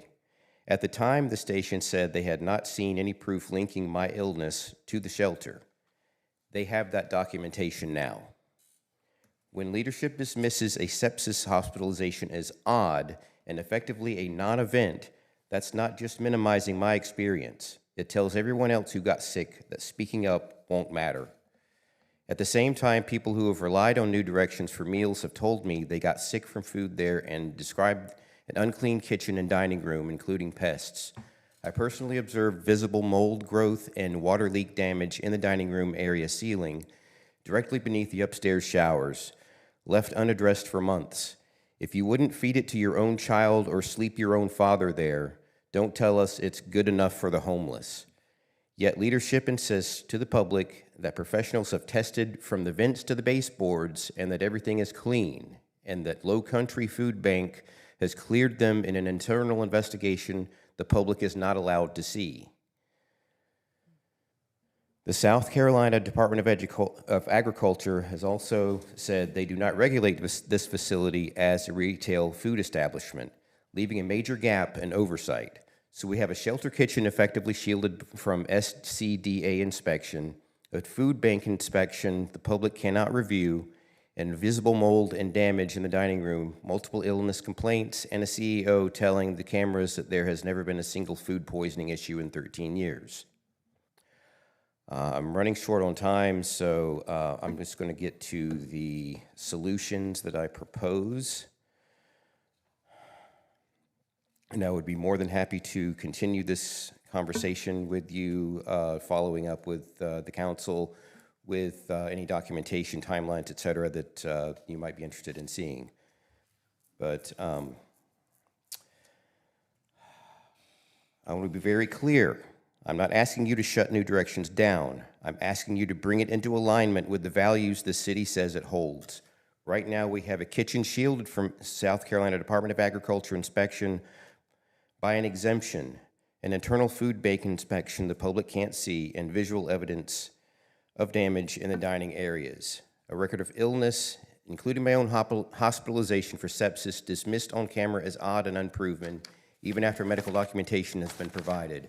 A pattern of favoritism and arbitrary entry and exit decisions with no transparent appeals process and no independent oversight.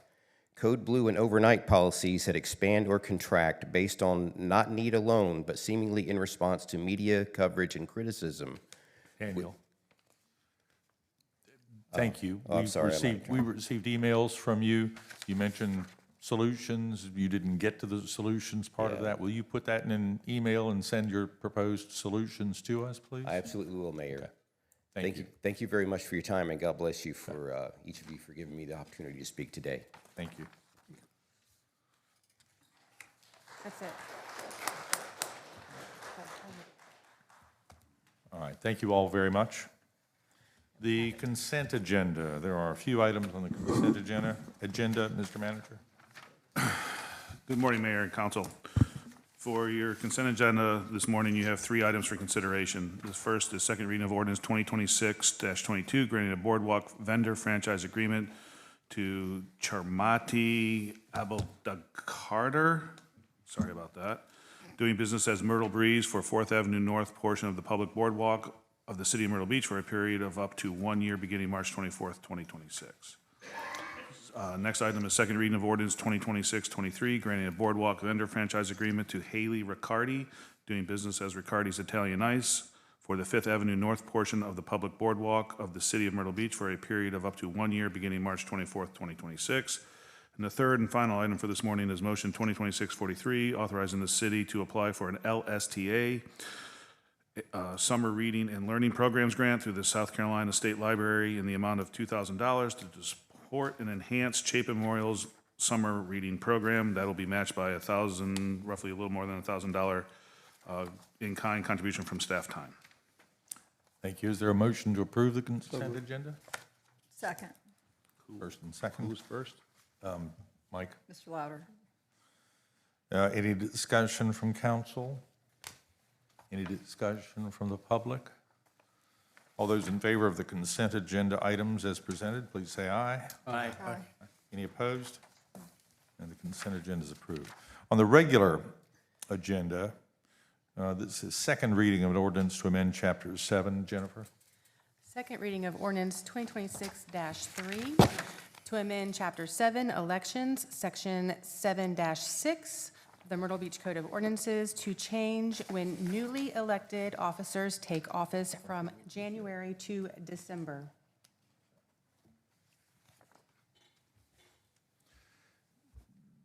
This is second reading. We've had first reading to this. Is there a motion to approve? Motion to approve. Is there a second at this point?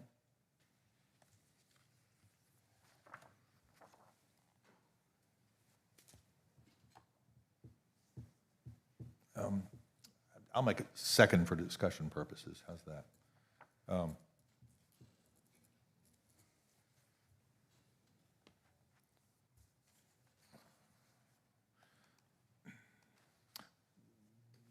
Anybody from council? I mean, I'll ramble here for a minute, but go Yeah, ahead. my concerns harken back to 26 years ago that we had an election that was contested, and it resulted in one of the finest council members we have ever elected being held out for a year. And I just contend that sometimes when you, and I may be echoing Councilman Chestnut's earlier concern, that sometimes there are jumbles in the system that need a little extra time to work themselves out. So that's my hesitancy after thinking on this. I instinctively said, yes, let's move forward with this. But on reflection, I said, sometimes you need time to digest what's going on. Anybody else? I'm willing to withdraw my second and let it be continued if that works.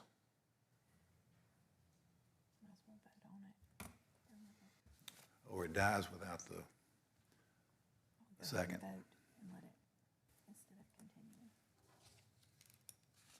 All right. Any discussion from the public? All those in favor of the motion as presented, please say aye. Hey, please restate. I'm sure. Is there a motion to continue, or what is the motion? There's a motion to approve. In a second. There's a motion to approve. And you did not withdraw your second? I did not withdraw my second. Okay. So all those in favor of the second reading as presented, please say aye. Aye. All those opposed, please say aye. Aye. Aye.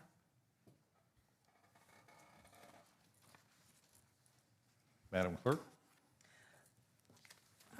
First reading, 2026-24.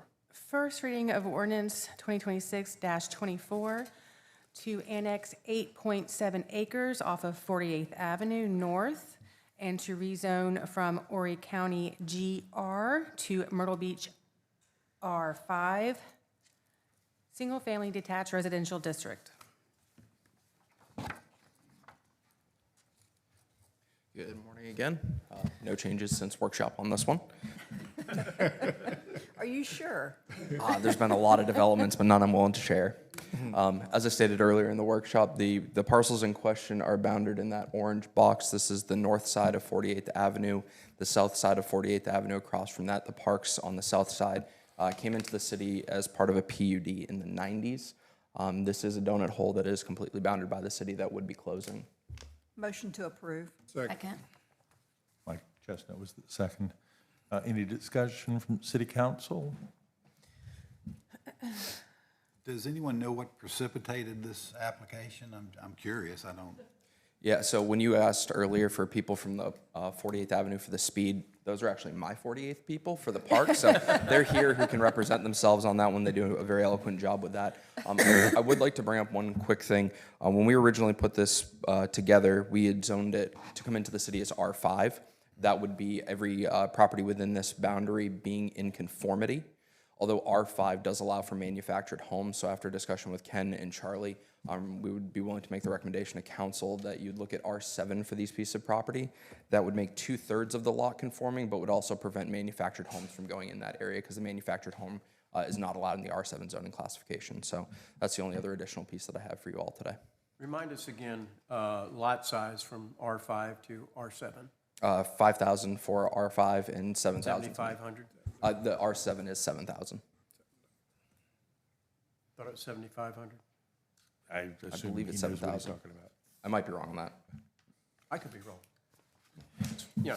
So, All right, would it be more convenient if we made an amendment to this first reading motion to change it to R7 instead of R5? I believe it would be in the best interest of the city, yes. Okay. Mayor, I'd like to move that we amend the first reading of ordinance 2026-24 to replace R5 with R7. Second? Second.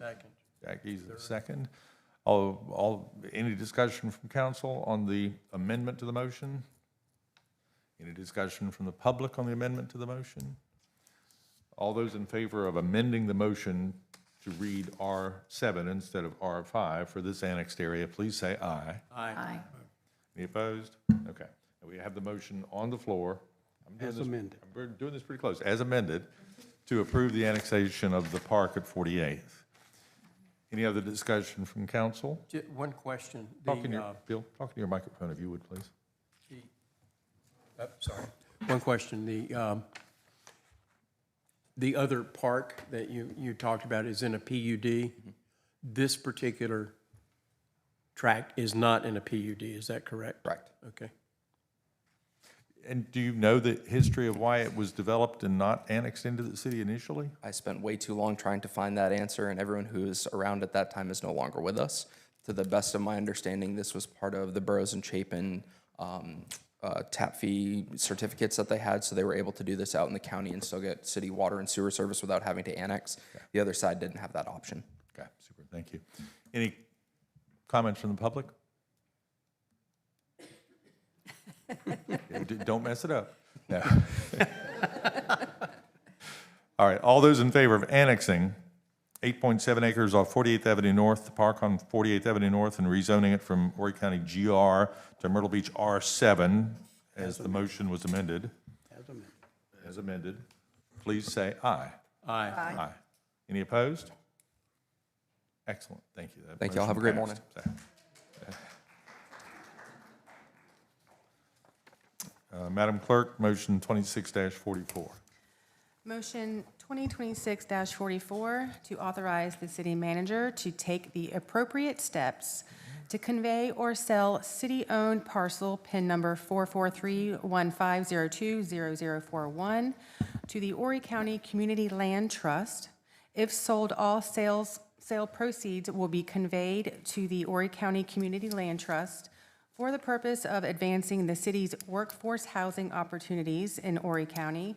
Additional city council actions will be required to finalize the disposition of the property.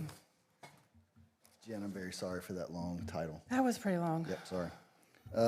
Just a couple of things. Number one, you can consider the motion as sort of a declaration of intent. Whatever happens next to formally transfer the property to the land trust, will come back to you for some formal action. Really wanted to get the motion out there and the intent out there so that the Community Housing Land Trust can begin making some plans and taking some positions on this project plus some other projects. Just if you recall, I'll just point that this is the property in question. This property was conveyed to the city through an estate last year. Maybe the year before last. I didn't look this morning. I think it was last year where we officially accepted it. It was given to the city from the Fowler estate, and it was given to us with the intent of furthering workforce housing in the city. We would propose to still be doing that. We had the property appraised. It actually appraised for $390,000, but it is such a small parcel, it's hard to develop any units there that would meaningfully move the needle to help us further it. So the idea with the land trust was we would consider either selling the property to the land trust or donating the property to the land trust, or selling the property and donating the proceeds to the land trust. We don't recommend right now doing either of those two things until the land trust has a specific plan for what the funds would be used for. But we would like to at least get on the record that you are conceptually okay with that transaction. In full disclosure, I'm on the land trust board and have been since its inception, so we continue to have conversations. There are a couple of other parcels and projects that are in fairly proximate location to this, so we would still be able to achieve the workforce housing goals, but we may be able to do it on a property that is 2 or 3 times the size of this one. And again, just for reference point, this is an aerial, this is a street view, so on the right side of the screen there is Kings Highway, and this is simply just a vacant lot that has been undeveloped throughout forever. I'll pause there and take any questions, or if I haven't touched on something that you have a question about, happy to address it. Just to be clear, this was specifically given to the city of Myrtle Beach with the intent of using it for workforce housing at the end of the day. It was not deed restricted. I think they wanted to give us some flexibility on exactly how we used it for workforce housing, and that was a conversation that we had during that process. So they did not deed restrict it, so that we could do some other things with it if need be. Council, do we have a motion? Is there a motion? First, second? Any discussion from council? If we donate it or give it away, what would they do with the property since it's not large enough to really do anything with? Would they then sell it? They would then sell it. Or we sell it and give them the proceeds? At this point, I would assume they would sell it. I think we've done some rough conceptual site plans. You can get a duplex on the property. You may be able to get 3 tight units on the property. We feel like for the appraised value of $390,000, we could take those funds and leverage it somewhere else close by, and probably get 10 or 12 units instead of the 2 or 3 units. And would we, if we donate it, would there be a stipulation that they do sell it and then use those funds as you just described? Yeah, so what I imagine the action that would come back to you, what we would come back to you with would be a very specific action that says we either sell or donate this property for this particular purpose in this particular price that would generate this particular units. I don't feel comfortable at this point just making an open-ended transfer. I'd like to for you all to have a little bit more information about the ultimate use of the property. Thank you.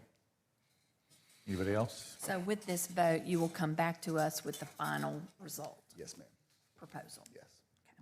Any comments from the public?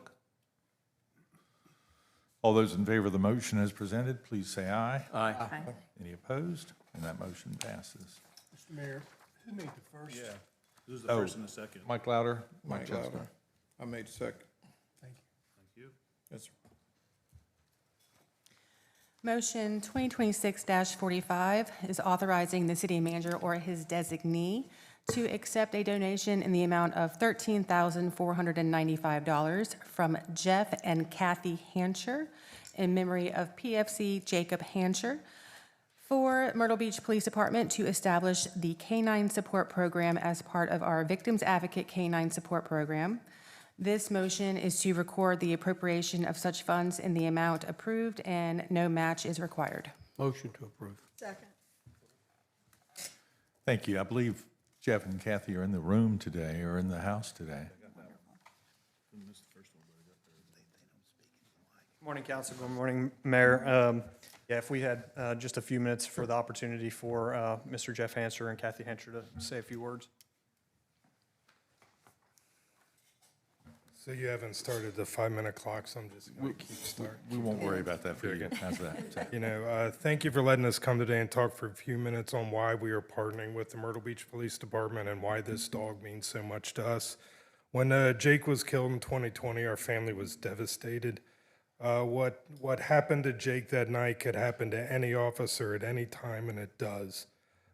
We became active with the COPS organization, that stands for Concerns of Police Survivors, and became friends with parents all throughout the country. You know, they were all, you know, having to deal with the same loss. You know, no one gets what we're dealing with better than fellow parents. At our first Parents Weekend, we met a family from Dallas, Texas, Tim and Kathy Penton. Their son Mitchell was killed by a drunk driver on February 13th, 2021. He was a police officer in Dallas, Texas. The Penns donated a horse to the Dallas Police Department, and we thought that was a great idea. Since the city here isn't a horse department, we have thought about a dog. Back in 2023, we approached Chief Proc to talk about this, and the idea took shape. She was already working on a victims advocacy program with the department, and a comfort dog would fit in nicely with this mission.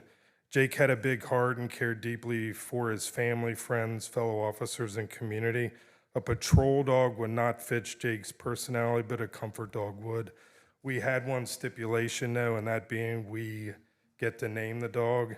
After much thought, and it probably was a year of us debating names, we've decided on the name of Oreo. Jake's favorite snack growing up was Oreo cookies, and he even perfected the most efficient way to dunk them in milk without getting his hands dirty, which was cool. We may need to know what that was. Okay, so that's the next council meeting we can talk about it. A lot has changed since the first discussion back in 2023. We have a new mayor. Congratulations. Thank you. You were searching for a new police chief soon. I hope part of that discussion is on survivors, because nothing is more hurtful than when survivors get forgotten. At this point, we're only 5 years past when Jake was killed, and as time continues on, less and less officers will have personally known him, and it's important to remember survivors. Thanks for letting us come today. Thank you. Thank you for your donation. Speaking for all of council, we cannot imagine the grief and the heartache that you've experienced. We thank you for turning it into a positive activity for the city of Myrtle Beach and the Myrtle Beach Police Department. So thank you very much. Thank you. Thank you.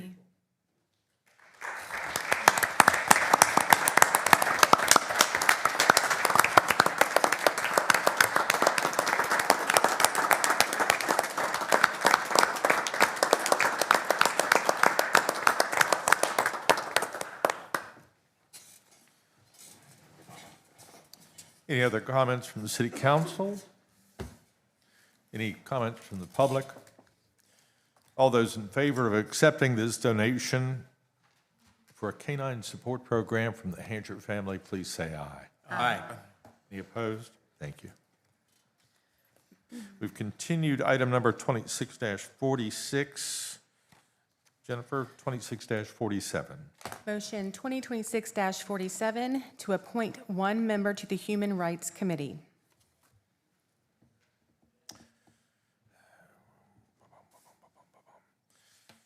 We have one resume before us. There will be another vacancy to fill on this committee at the next meeting. Is there a motion from council? Motion to appoint Anne Marie Connell. Great. Second. Bill was the second. Any discussion from council? Any discussion from the public? All those in favor of appointing Anne Marie Connell, who is a city resident, to the Human Rights Committee, please say aye. Aye. Any opposed? Thank you. Jennifer? Motion 2026-48 to reappoint 2 members to the Cultural Resources Committee. The terms of Thomas Davis and Chris Mauder expired about a week ago or 2 weeks ago. The chairman recommends that both be reappointed to the Cultural Resources Committee. So moved that we appoint Thomas Davis and Chris Mauder. Second. I think Mike Chestnut beat you to the Oh, second. sorry. Sorry. Sorry, I said it before. Any discussion from council? Any discussion from the public? All those in favor of the appointment of Thomas Davis and Chris Mauder to the Cultural Resources Committee, please say aye. Aye. Any opposed? Thank you. Communications, well, non-agenda items from the public. We have that on the agenda. It's been on the agenda for a decade probably to come back and revisit that. We don't put a sign-up sheet out there. We rarely, I don't know that we've ever said, gee, it's on the agenda again. If in the course of our conversations this morning, we've prompted you to want to tell us something, now's your chance. Communications from city boards and committee members. Anything? Communications from city council and the city manager. Coast RTA. We have an appointment to fill on Coast RTA. Council, anything y'all would like to talk about this morning? Mayor, I'd just like to just chime in just for a minute to talk about, last night I went over to Mary Canty to the neighborhood meeting, and it was a good meeting. A lot of residents were concerned. I think Kathy did a good job of coming to share with the community their vision of the women's shelter there on Mr. Joe White. But I can tell you that the community is concerned that it's going to bring more traffic through the community. It's going to, everybody cares about, trust me, everybody cares that there's a homeless population and there's women that need sheltering and there's people that need help. One of the questions that someone, and it stung me, and I went home last night and couldn't hardly sleep, but the question that this lady asked was, if it was in your neighborhood, would you want it in your neighborhood?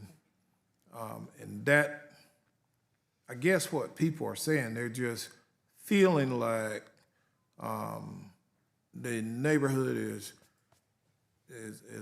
taking on the brunt of all these services that are helping the homeless and the less fortunate. And I think they said, we want everybody else to share the love, you know, and which we tend to say, or some people tend to say, not in my backyard. And maybe it's because of the census demographics, and you feel like we can get more funding being located in a low to moderate income neighborhood, but there's some real heartbreak in the community about this center going on Mr. Joe White. So I just want council to know that.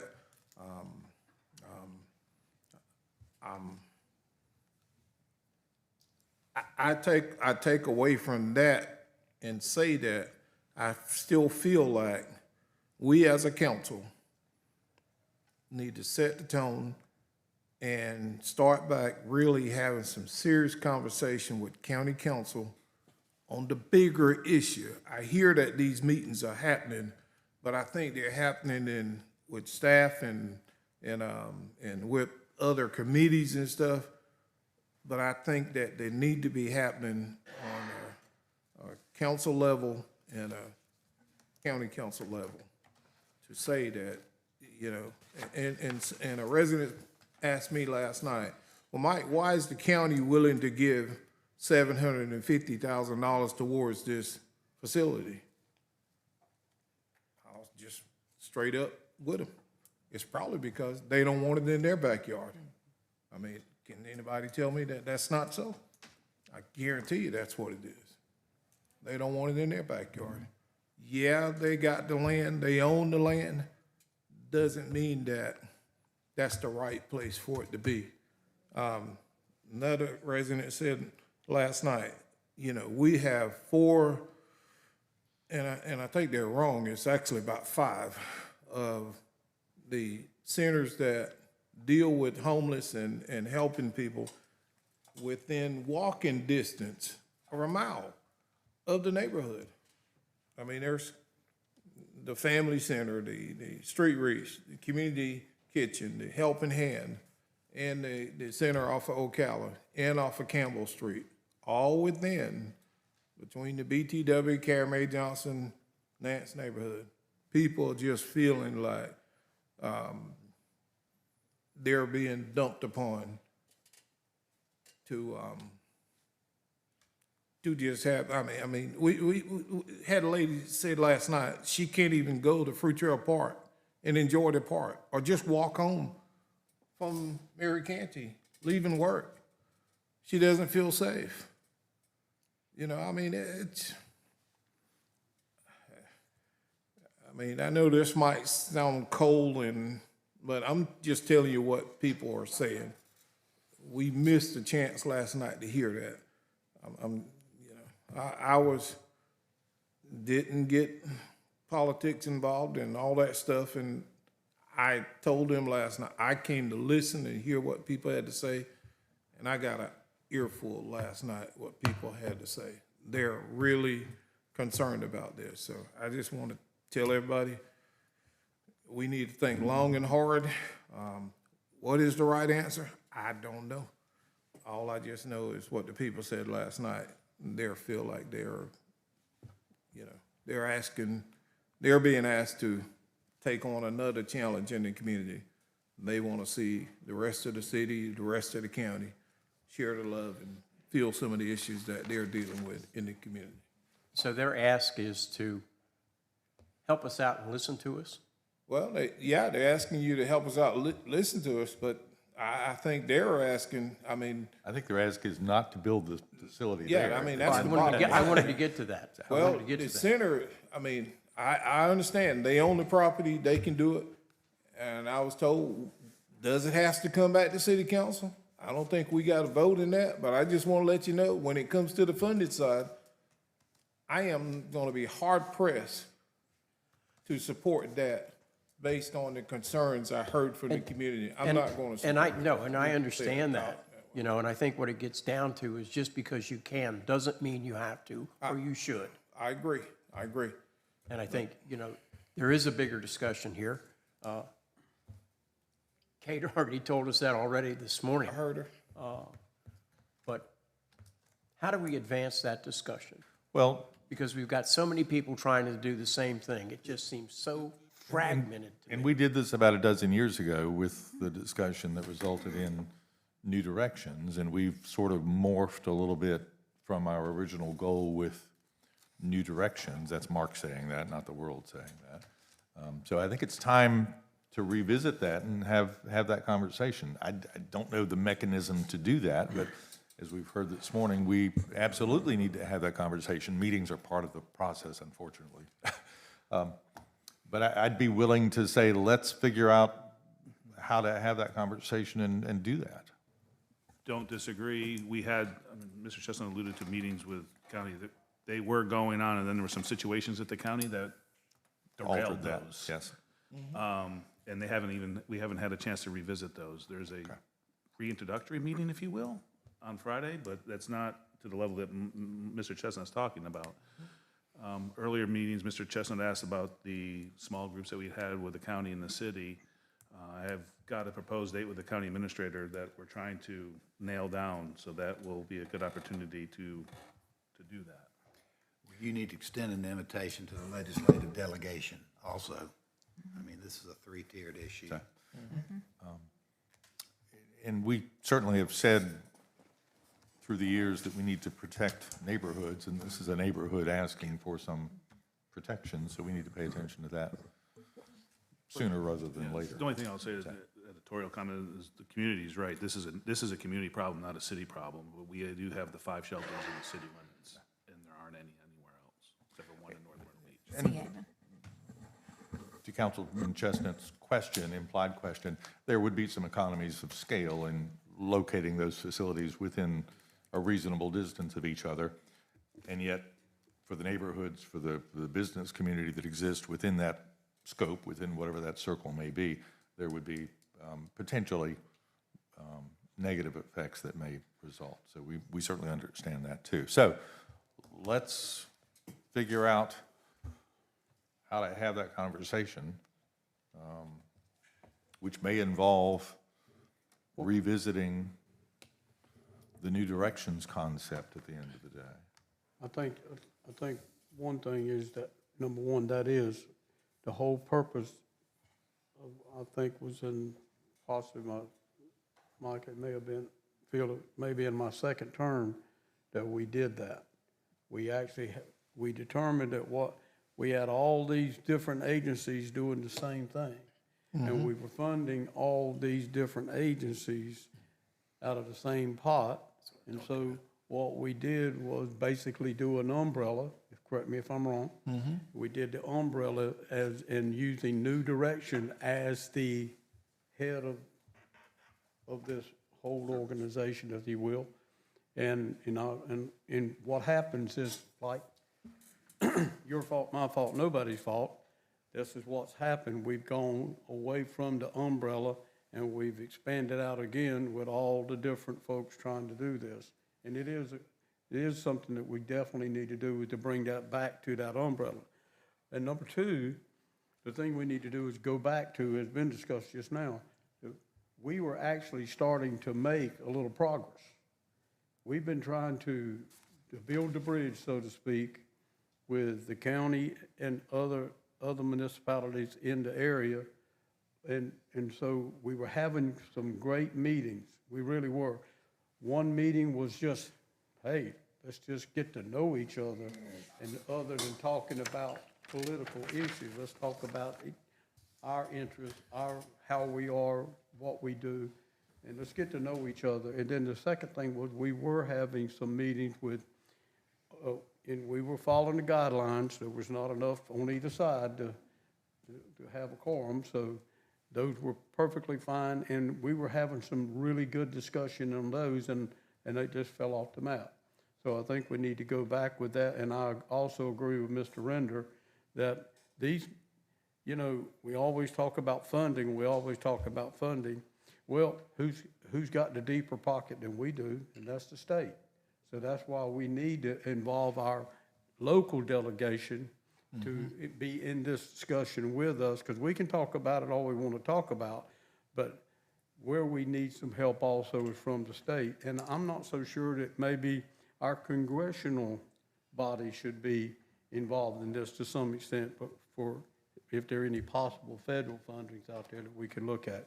So that's just my comments, my thoughts. Mayor, to start the ball, why don't you and the chairman and the senior state senator get together for a lunch meeting and just roll up your sleeves and give us an action plan from all three perspectives?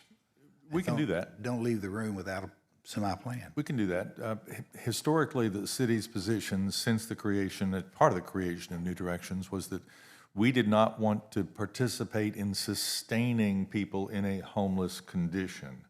We wanted to be proactive enough, not a big fan of the word, but proactive enough to help move people from a homeless condition to a stable condition rather than sustaining them in that homeless environment. And I get the sense that we've drifted a little bit from that goal at the end of the day. So discussing how quickly, and Stephanie Southworth, who was here earlier, is Stephanie still here? here earlier, her students at CCU have sampled more than 500 people and have come back with some, I think, some fairly common sense recommendations that we can't afford to ignore at the end of the day. But I think we need to make sure that whatever we're supporting doesn't encourage people to remain in that homeless condition, but helps them advance to a much more stable environment. And that's the conversation that we may need to have again.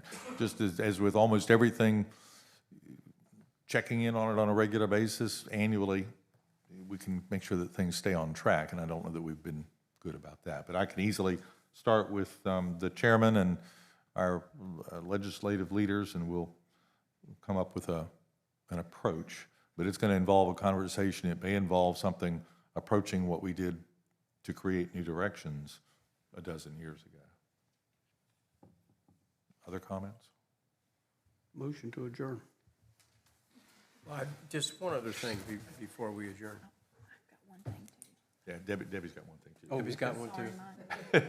Go ahead, Bill. Sorry, Mike. No worries. We're a little ahead of schedule.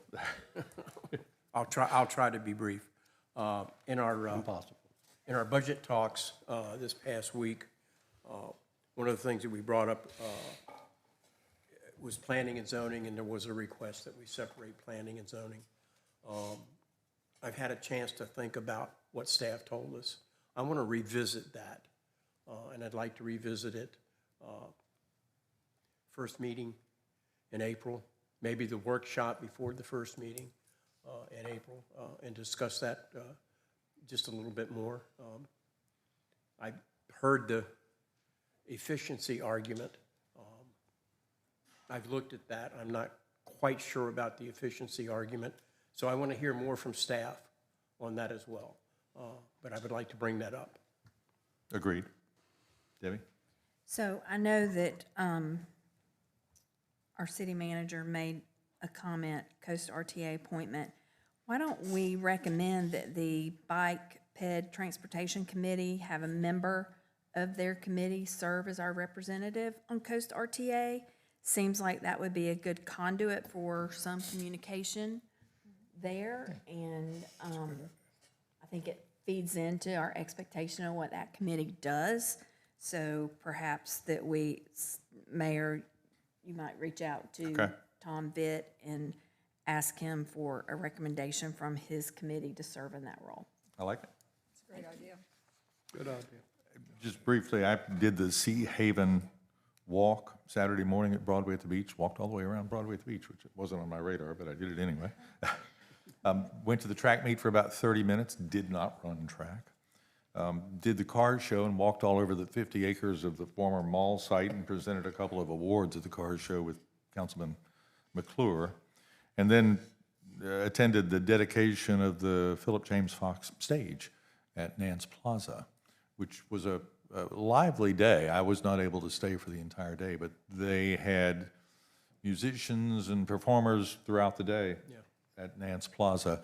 And in discussing with the group, we've asked if we can put like a street sign, make it a street sign essentially, and just attach it to the front of the stage to officially name the stage, and the group seemed okay with that as well. That's a good idea. So we're going to try to do that too. Anything else? Thank you all. I second Motion Mr. to Louder's adjourn? motion. So moved. Second? Second, third, and fourth. We're adjourned. All those in favor, please say aye.